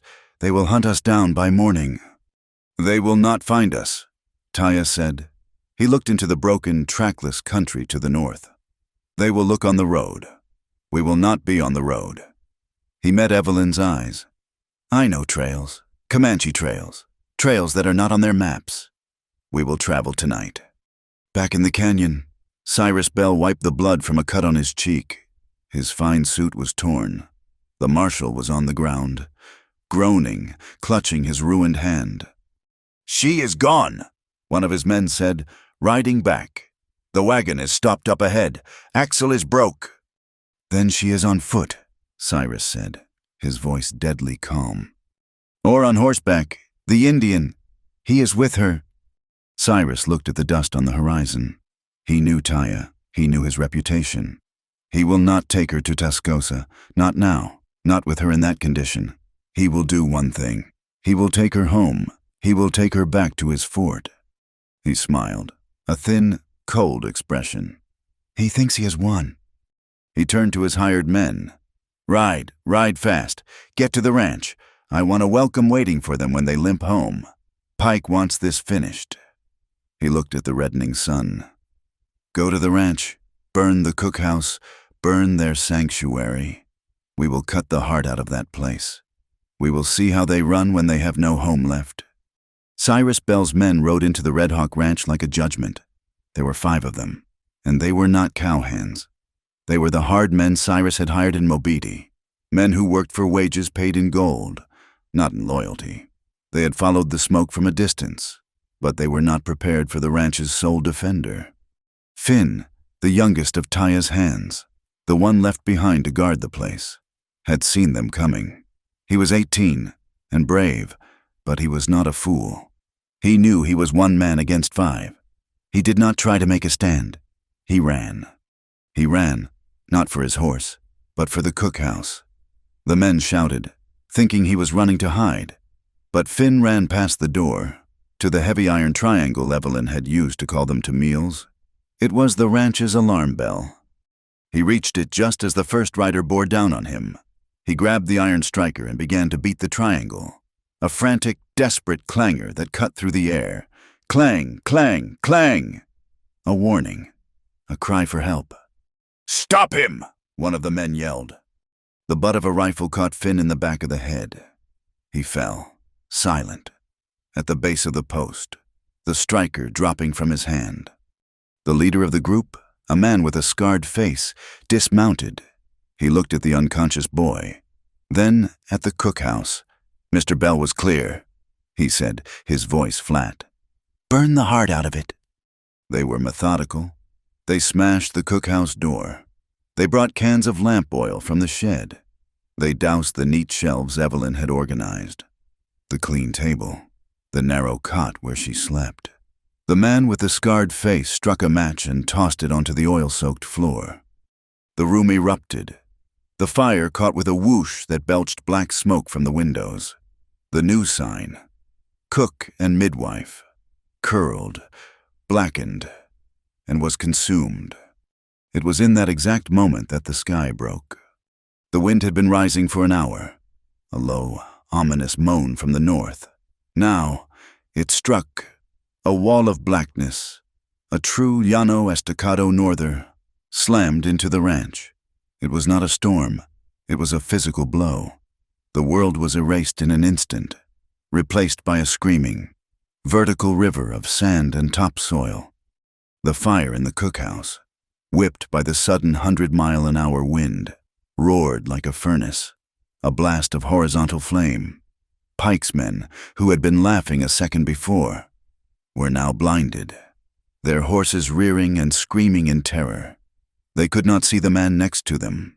They could not see the fire they had started, the prairie, in its infinite, harsh wisdom, had become an ally to the blind. Miles away, Taya was leading the small, weary party through the Comanche trails. He did not need to see. He felt the land through the hooves of his horse. He navigated by the angle of the wind, the memory of rock and ridge. Evelyn was riding one of the mules, her face a pale mask of exhaustion, her hands gripping the saddle horn. Greta and the others followed, huddled against the rising wind. Then, through a sudden, strange gap in the dust, Taya saw it. To the east, a thick, greasy column of black smoke, lit from below by an unnatural, hellish red. It was not a grass fire. It was a structure. It was his structure. No, he breathed. Evelyn saw it, too. Her eyes widened. The cookhouse, her home, the place she had built, the sign, her safety. The sight of the smoke, the terror of the canyon ambush, the bone-jarring, endless ride, and the 9 months of fear all converged into one unbearable point. She cried out, a sound that was not a word, a sharp, broken gasp. Her entire body seized. She dropped the reins, her hands flying to her belly. "Taya!" she screamed, her voice thin in the wind. "Taya, it is time." She looked at him, her eyes wide with a new, immediate terror. "The baby, my water, it broke." Taya's mind, which had been racing, went utterly still. The world focused. The storm, the fire, the men, they all fell away. There was only this. The child was coming. He was off his horse in a second. He pulled her gently from the mule. She was shaking, her legs buckling. I cannot walk," she panted. "You will not," he said. His voice was calm, an anchor in the howling chaos. He lifted her, his arms strong, and put her back on the mule. He would lead her. He turned to Greta. "The stone storehouse," he said, his voice sharp, cutting through the storm. "It is half buried. It will not burn. Get her there. Bar the door. Do not open it, for anyone." Greta, her face grim, nodded. "Go, we will manage her." Taya turned. He knew Otto was too far to reach, but Jed and Shorty were close. Having ridden parallel to them, he built a tiny, sheltered fire in the lee of a rock, piled it with the damp sage he always carried, and sent up 3 quick, thick plumes of smoke. The signal, trouble at the ranch, rally. They reached the edge of the property. It was a scene from a nightmare. The cookhouse was a roaring inferno, the flames barely visible through the impenetrable curtain of black dust. Pike's men were scattered, disoriented, fighting their own panicked horses. Greta, her sister, and Mistress Gable half-carried, half-dragged Evelyn from the mule. They staggered through the gale to the small, heavy door of the storehouse, a squat structure of thick stone, built into the side of a small hill. They disappeared inside, and Taya heard the heavy thud of the wooden bars sliding into place. He was alone, in the center of the storm, his rifle in his hand. He moved like a ghost through the dust. He found Jed and Shorty, their horses' eyes wild, their faces covered in grit.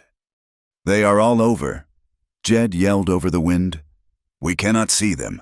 They cannot see us." "They will regroup," Taya said, "at the water."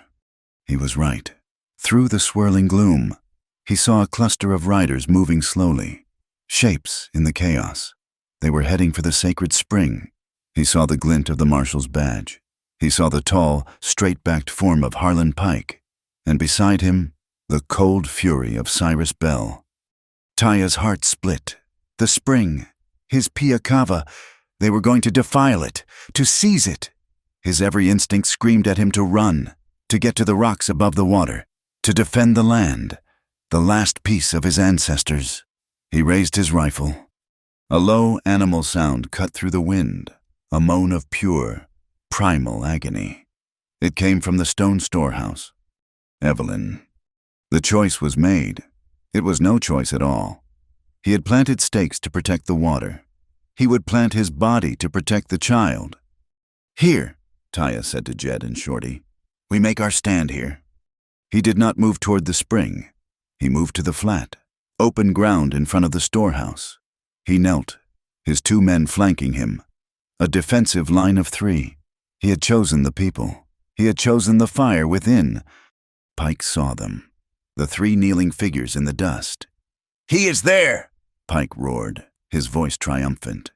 "He is guarding the woman. He is guarding the book. Forget the water. Men, get the book. Get her $10 for the man who brings me that ledger." His men, given a target, let out a ragged yell. They spurred their horses. A charge of 6 riders, looming out of the dust. Taya did not move. He waited. He knew this ground. He knew every inch. "Wait!" he whispered to his men. "Wait!" The horses were almost on them. "Now!" Taya yelled. He and his men fired, not at the riders, but at the ground in front of them. The bullets kicked up dust. The men yelled. It was a bluff. "Fall back!" Taya shouted. He ran, pulling his men back, not toward the house, but toward the creek, toward the spring. Pike's men, smelling victory, charged after them, whooping. "They are running." "Now!" Taya shouted again. He and his men dove to the side, rolling behind a line of rocks. The charging riders hit the patch of ground Taya had been leading them to. It was a low-lying sandy area, right at the edge of the creek, ground that always turned to quicksand after a heavy rain. The storm, which had been pure dust, was now spitting a cold, hard sleet. The horses hit the soft, wet sand at a full gallop. They floundered, sinking to their knees, their hocks in the sucking mud. The charge collapsed. Men were thrown. Horses screamed, panicked, trying to pull themselves free. The unified attack was shattered, a mess of cursing men and trapped animals. One rider, however, had been smarter. He had not charged with the main group. Cyrus Bell had circled wide, his eyes fixed only on Taya. Now, he saw his opening. He spurred his horse, which was on solid ground, and charged Taya, leaping from the saddle while the horse was still moving. He hit Taya like a cannonball. The rifle flew from Taya's grip. The 2 men went down, rolling in the grit and the freezing mud, a tangle of hate. Cyrus was strong, his fury giving him power. He was screaming, his face contorted. "She is mine!" He slammed his fist into Taya's jaw. "The child is my blood, my son. He is my property." He was grappling for the pistol at his belt. Taya saw it. He blocked the hand, but Cyrus was relentless. "You will not have her," Cyrus snarled, his fingers closing around the gun's handle. "You will not have my son. He is not your son," Taya roared, slamming his palm heel into Cyrus's nose. "He is not your property." He grabbed Cyrus's gun hand, twisting it with all his strength, smashing it down against a sharp piece of limestone. The gun clattered free. Taya rolled on top, his forearm across Cyrus's throat, pinning him. He was blind with a rage he had not felt since the war. He looked down at the man who had tried to steal this family, this life. "A child," Taya snarled, his voice a low, terrible growl. "Needs a home. He needs a father, not a gallows." Before he could land the blow, a shot cracked past his ear. "Jed." "Boss Pike." The distraction was all Cyrus needed. He heaved, shoving the off-balance Taya aside. He scrambled, not for his gun, but for his horse, which was standing nearby. He vaulted into the saddle and, without a backward glance, spurred the animal, disappearing into the swirling dust, disarmed but alive. Taya got to his feet, breathing hard, blood trickling from his lip. He grabbed his rifle. Harlan Pike had reformed his remaining men. They had pulled their horses from the mud. He was furious. His charge was broken. Cyrus was gone. He looked at the burning cookhouse, a bonfire in the black storm. He looked at the stone storehouse, where the women were hidden, and he looked at the sacred spring, undefended. "He has won nothing," Pike bellowed, his voice raw with frustration. He pointed at the spring. "He has won nothing. The woman is worthless. The book is worthless. If we hold the land, seize the water, seize the spring, we will hold the spring, and we will hold the land. That is the law. We will take it by force." He wheeled his horse, and he and his remaining 3 men charged, not at Taya, but at the cottonwood trees, at the heart of the ranch, at the Pia Cava. Taya saw Pike and his men charge the spring. He saw them trample the sacred moss, their horses churning the clear pool into a muddy ruin. He saw Pike dismount, rip one of Taya's own sharpened stakes from the ground, and raise it like a spear, claiming victory. A cold, bottomless rage filled Taya. He took a step toward them, his rifle rising. He would defend his ancestors' water. But from the stone storehouse, a sound ripped through the howl of the storm. It was a long, low wail of agony, a sound that bypassed Taya's anger and struck him directly in the heart. Evelyn. He was torn. The spring, the center of his past, the storehouse, the center of his future. He could not move. He stood frozen between the two, a man stretched between 2 worlds. He felt useless. He was a warrior, a scout, a fighter. But against this, he had no weapons. He could not fight her pain. He walked to the heavy door of the storehouse. He leaned his forehead against the cold, rough stone. He could hear Greta's voice inside, low and commanding. "Now, child, breathe, good, again, that is the way." And then another cry from Evelyn, sharp and hopeless. Taya closed his eyes. He could not go in, but he could not stay silent. He did what his people had always done. He sang. His voice was low, barely a whisper against the wind. It was the Comanche lullaby, the song of the horse, the song of the wind, the song his mother had sung to him. He sang it to the stone wall, trying to push his own strength through the barrier, to send his calm to her. He sang to quiet his own heart, which was hammering with a terror worse than any battle. Inside, Evelyn heard it, a faint rhythm through the stone, a thread of peace in the center of the agony. She gripped Greta's hand, her body arching. "He is there," she panted. "I know," Greta said, wiping her face with a damp cloth. "He is guarding the door. Now, Evelyn, now. You must push." Outside, Taya's song was cut short. Well, well, a serenade. Harlan Pike had left his men at the spring and was walking toward him, his face a mask of triumph. The marshal, his shattered hand wrapped in a bloody rag, was beside him, his good hand on his remaining pistol. "It is over, Red Hawk," Pike said, his voice booming. "I have claimed the spring by right of possession. My men are staking it out now." "That water is not for sale," Taya said, his voice a low growl. His men, Jed and Shorty, moved to stand beside him. "I am not buying it," Pike said. "I am seizing it, along with this entire worthless ranch." He nodded to the marshal. "Taya Red Hawk," the marshal said, his voice strained with pain and hate. He held up a piece of paper that was already dissolving in the freezing rain. "By the authority of the territory, I am seizing this property as a material witness in the ambush and assault of a federal officer. Your claim is void."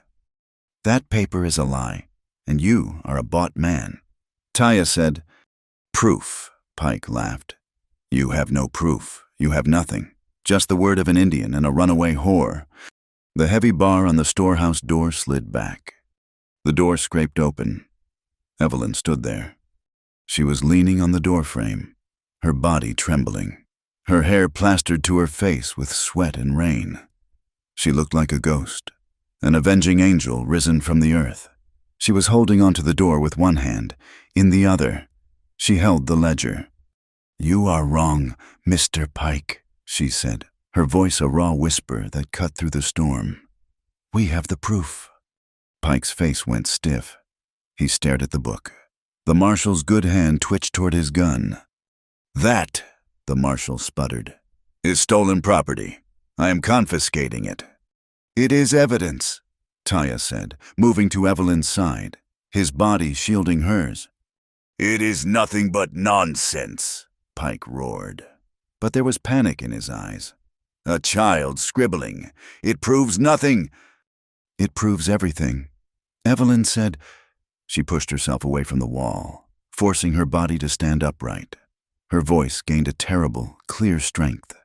"It proves the $30,000 you wired to the Panhandle Development Company from a bank that does not exist. It proves the ghost payroll. 200 men, paid for 6 months, who were never hired." She turned, her eyes finding the marshal. "It proves the 4 payments, $1,000 each, made to Marshal Briggs for security services on the nights that settlers' barns were burned. It proves everything." "She is lying," the marshal shouted, his face purple. "She is a known thief." "Am I?" Evelyn's hand traced a line on the page. "Then tell me this is not your signature. Marshal, tell me this is not yours. Mr. Pike, tell me this is not the signature of your partner, Cyrus Bell, approving the funds." "It is a forgery," Pike yelled. "She wrote it herself." "It is true." The voice came from behind Pike. It was one of his own men. Thomas, the young accountant, his face pale, was sitting on his horse, dripping wet. "What did you say?" Pike hissed, turning on him. "I said it is true," Thomas repeated, his voice shaking. He would not meet Pike's eyes. He looked at Evelyn. I saw that book in Mr. Bell's office. He made me copy the false entries into the new ledger, the one for the railroad investors.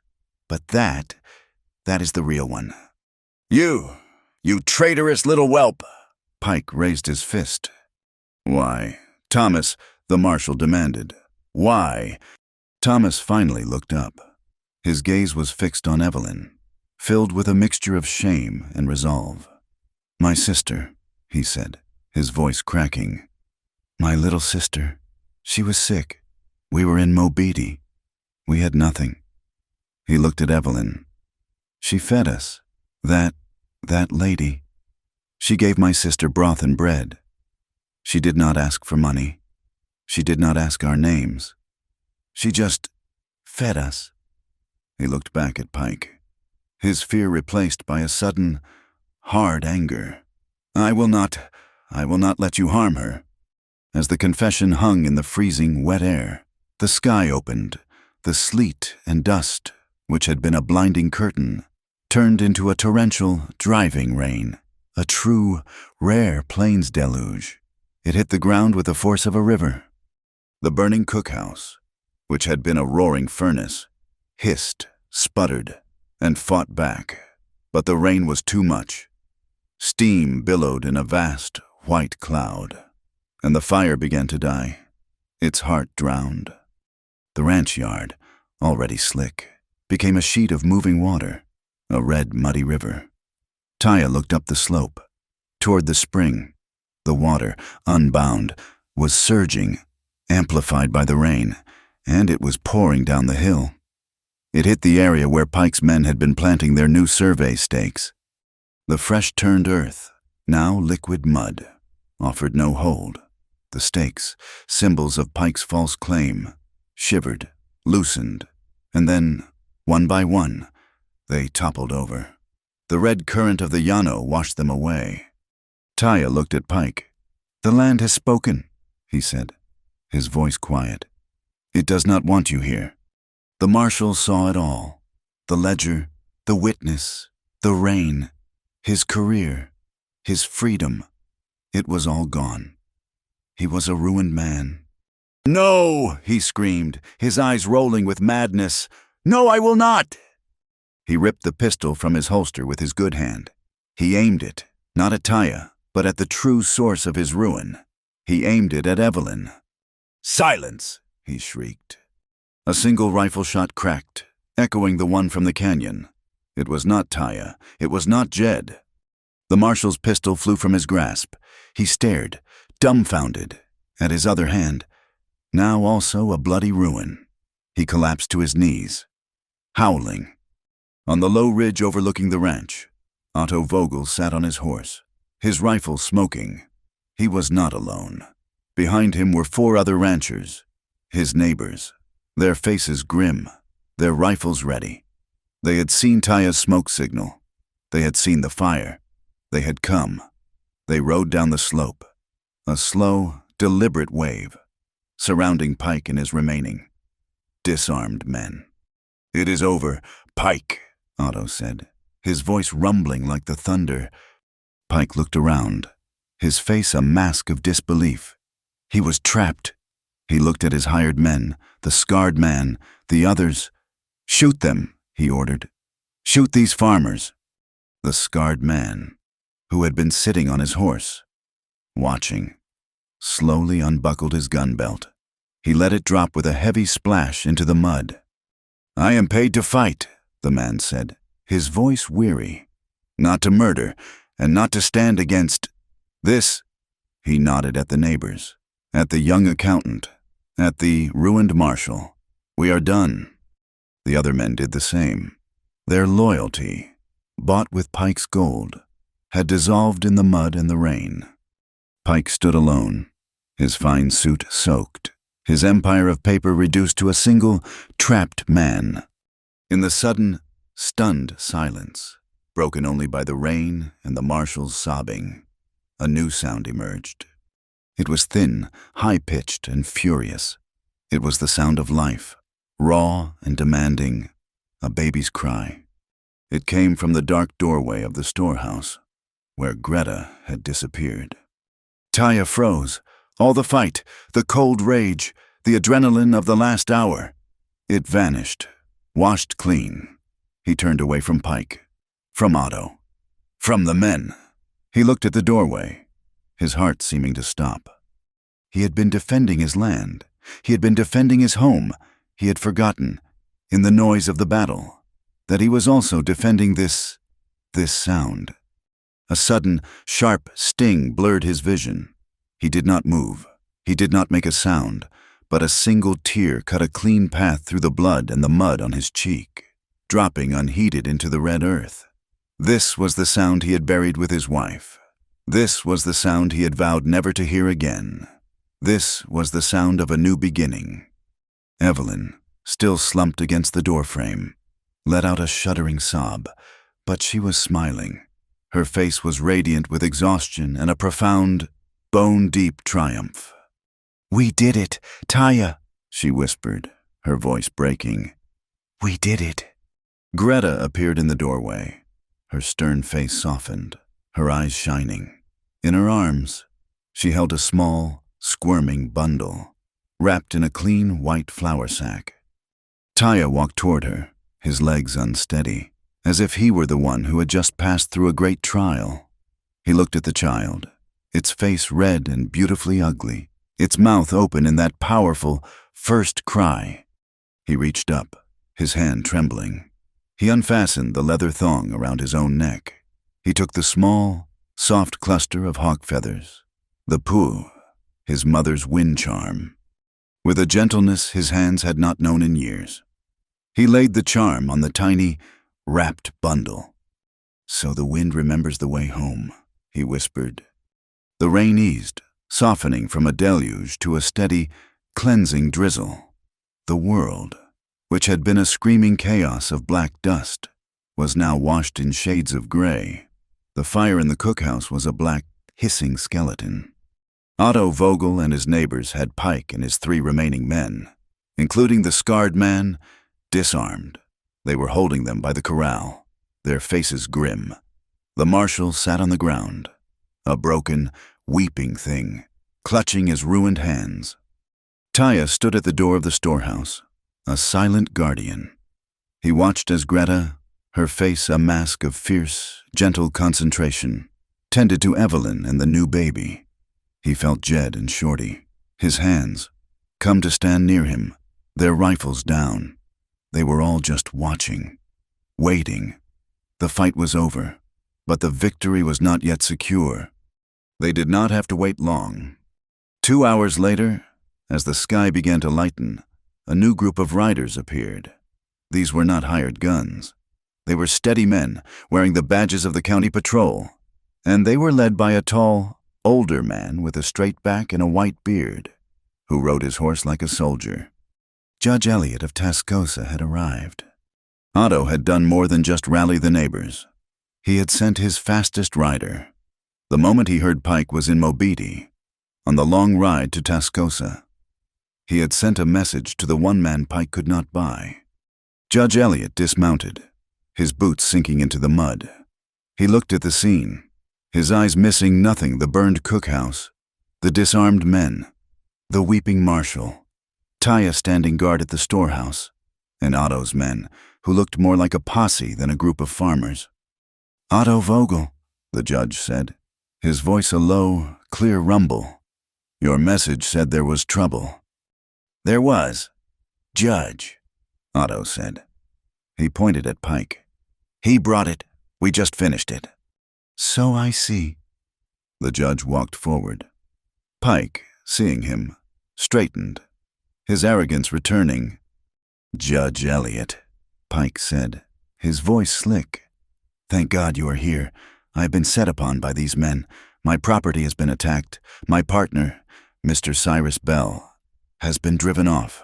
And this man," he pointed at Taya, "has assaulted a federal marshal."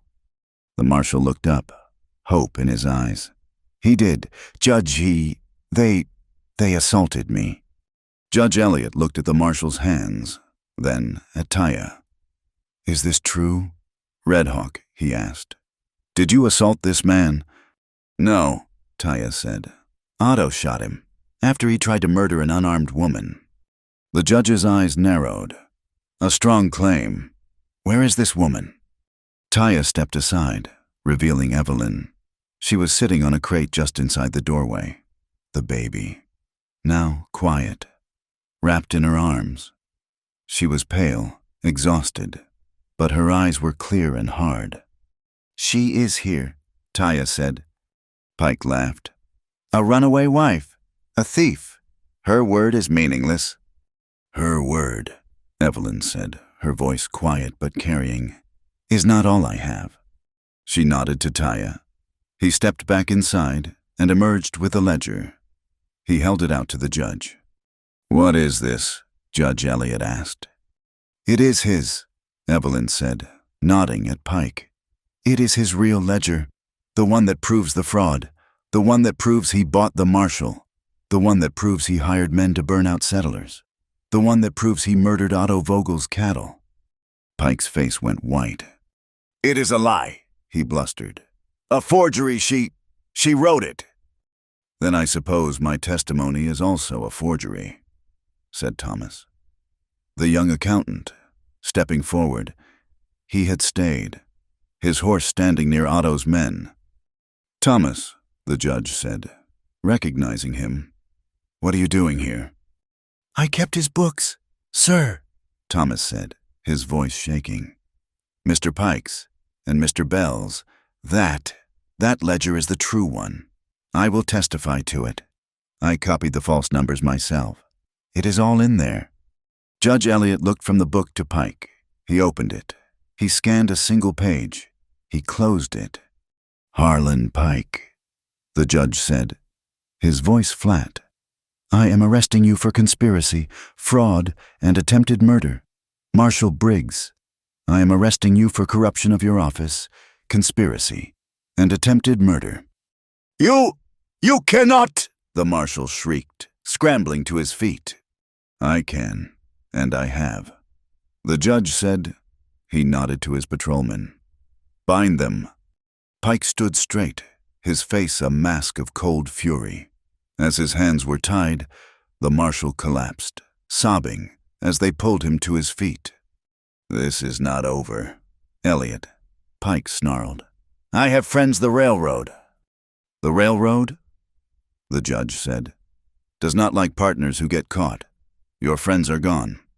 Harlan, you are finished." He turned to Taya. "The other one, Cyrus Bell." He fled, Taya said, west, into the storm. He will be long gone, one of the patrolmen said. Taya shook his head. He pointed into the vast, now clearing landscape. He is not gone. He is running, but he does not know the land. He is moving in a circle.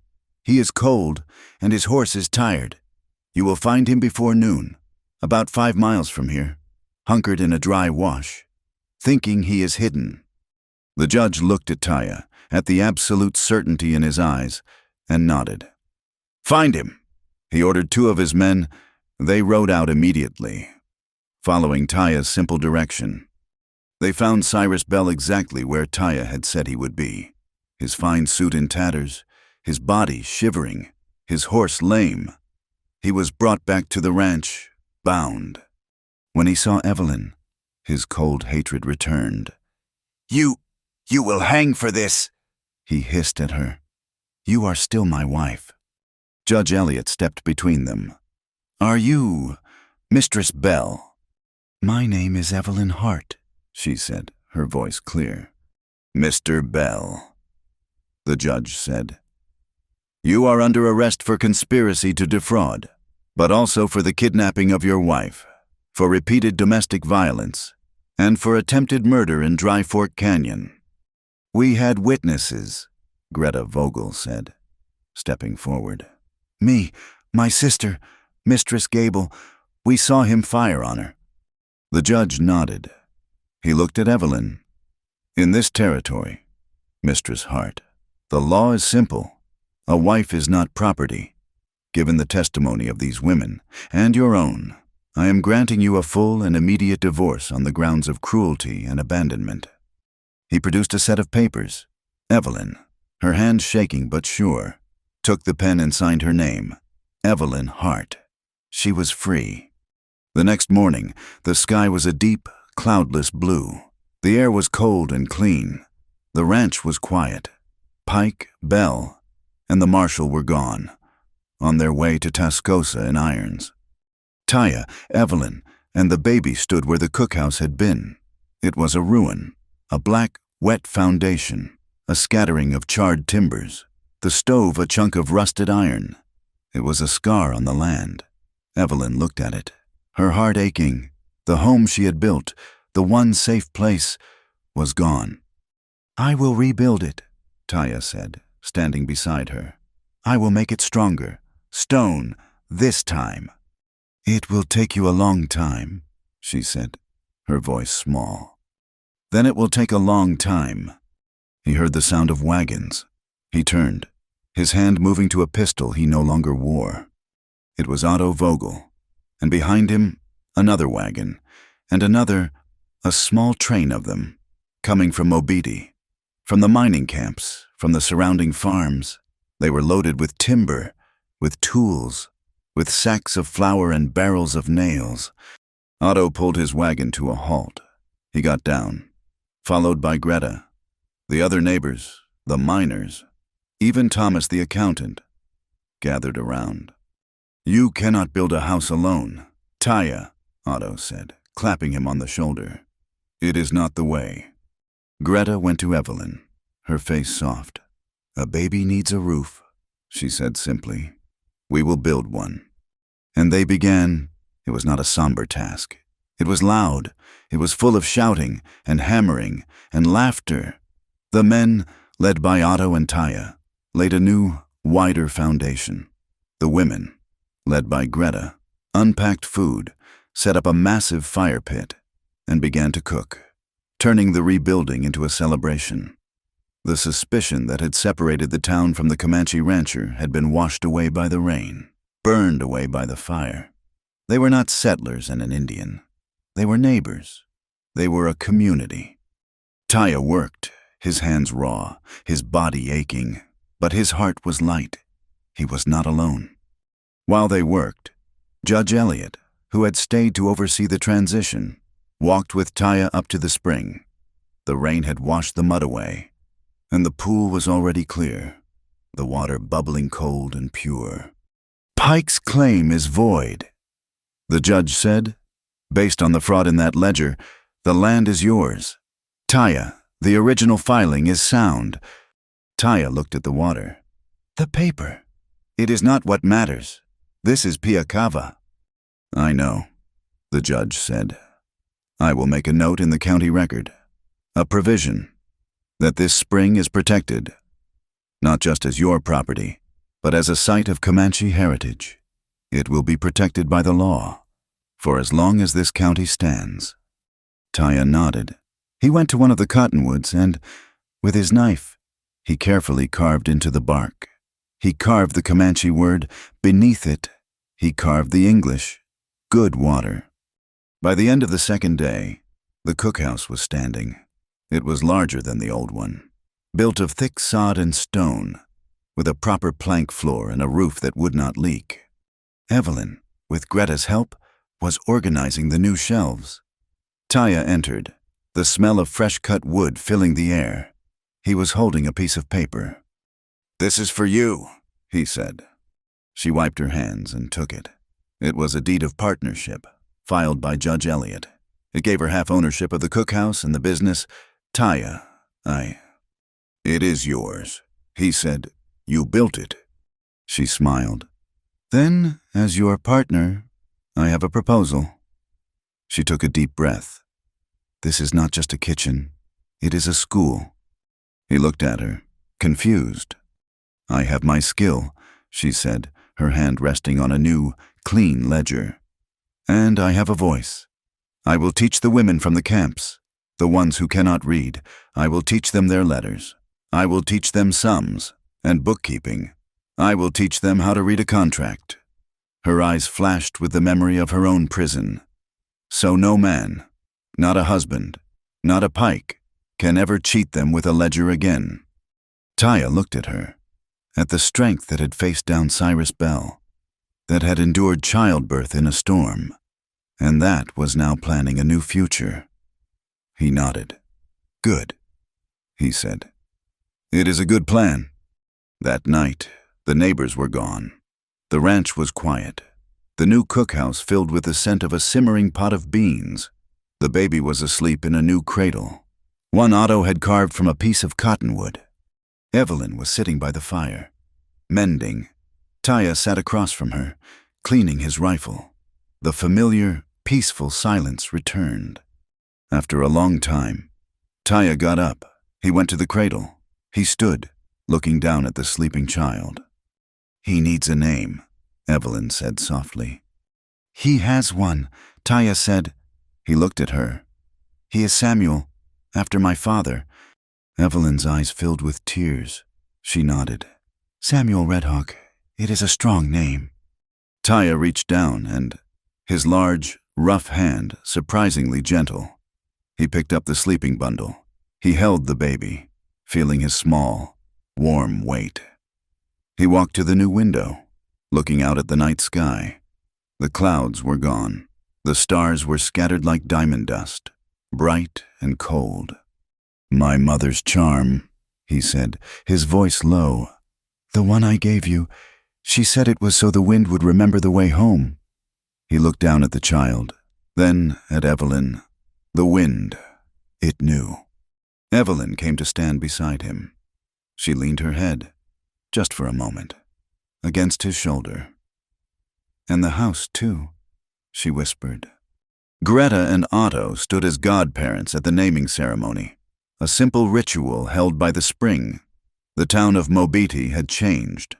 When Taya rode in for supplies, the men at the saloon, the station master, they no longer looked away.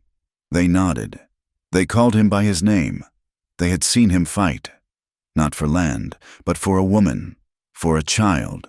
He was no longer the outsider. He was the man who had faced down Pike, the man who had brought the rain. He was their neighbor. The following autumn, the air was crisp, smelling of cured grass and the promise of a gentle winter. The Llano Estacado had found a measure of peace, and nowhere was this more true than at the Red Hawk Ranch. 1 year had passed.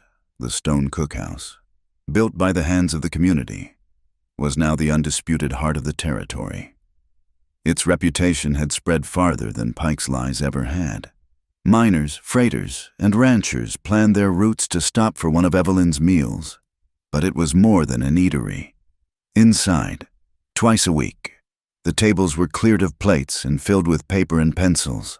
Evelyn Hart, her son Samuel often playing at her feet, taught a class, the women of the high plains, miners' wives and ranchers' daughters, bent their heads, learning to read contracts, to manage household books, to write their own names with pride.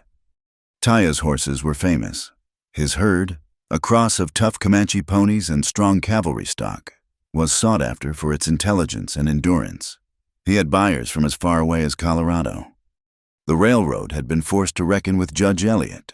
Faced with the undeniable proof in Cyrus Bell's ledger and the testimony of Thomas the accountant, the Panhandle Development Company had publicly disavowed both Pike and Bell. They had been forced to reroute their tracks a full 10 miles south of the sacred spring. More than that, they had been compelled by the court to establish a large, permanent bond, a fund managed by the county to ensure the protection of the water rights, not just for Taya, but for all the farms and ranches downstream. The spring, now marked by a bilingual sign, was safe. The life they had built was sealed not by a legal document, but by a simple promise. They had married in the spring, under the shade of the cottonwoods. It was not a grand affair. There was no preacher, no church. Judge Eliot had presided, but the vows were their own. Otto and Greta stood as their witnesses. Taya had worn the beaded shirt his mother had made him, and Evelyn had woven a simple blue ribbon into her hair. They had not spoken of forever, or of obeying. They had held hands, the wind stirring the leaves above them, and looked at each other. Taya had promised to be a shield for her and the boy. Evelyn had promised to be the fire for their home. And together, they had made a vow to raise their son with two things: with cornbread and with truth. Evelyn's school was not her only project.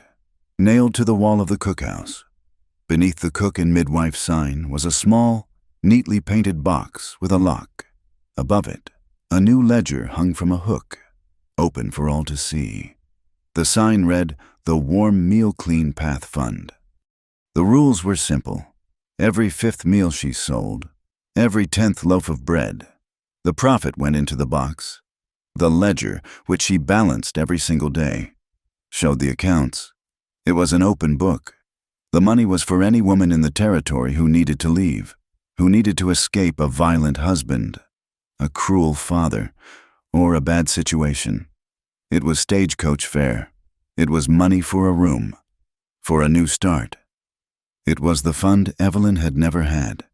She had forged a new path, and she was determined to keep it clean. Their life took on the rhythm of the seasons. Samuel grew from a swaddled infant into a sturdy toddler with his mother's bright, determined eyes and his father's quiet, watchful nature. The silence of the ranch was gone, replaced by the sound of a child's laughter. Taya's wall, the one he had built around his heart, had not just been breached, it had been dismantled. The stones used to build a new foundation. He taught his son. He would carry Samuel on his shoulders as he checked the fences, his low voice explaining the world. He taught him the names of the grasses, the call of the red-tailed hawk, the difference between the track of a deer and the track of a wolf. And in the evenings, the lullabies returned. The cookhouse was filled with them. Evelyn would sing her soft Eastern tunes, and Taya would answer with the low, rhythmic chants of the people. Samuel learned them both. His first word after Mama was Pia, for the water.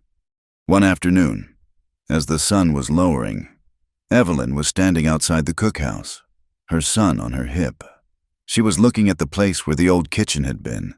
The blackened timbers were gone, cleared away long ago, the earth left to heal. It was just a patch of dark soil. But it was not empty.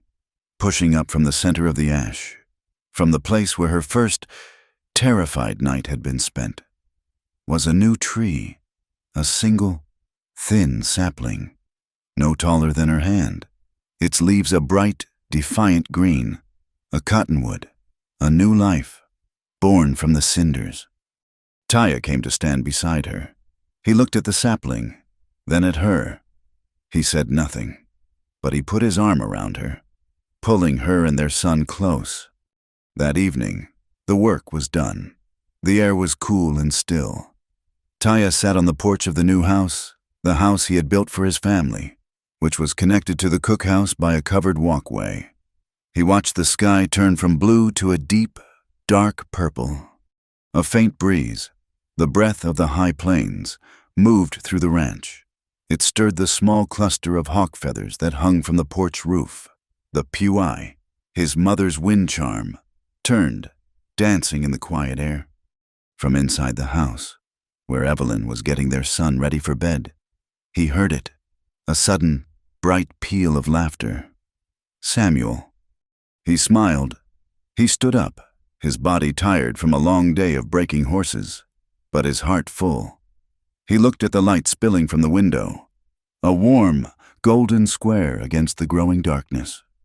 Love had not fallen from the sky. It had not been a lightning strike or a fated meeting.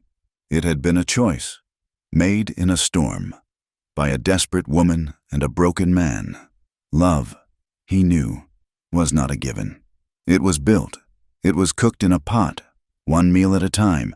It was defended with rifles and proven with ledgers. It was a promise, held fast, to stand by the fire. He opened the door. The warmth of the room, the smell of wood smoke and baking bread, washed over him.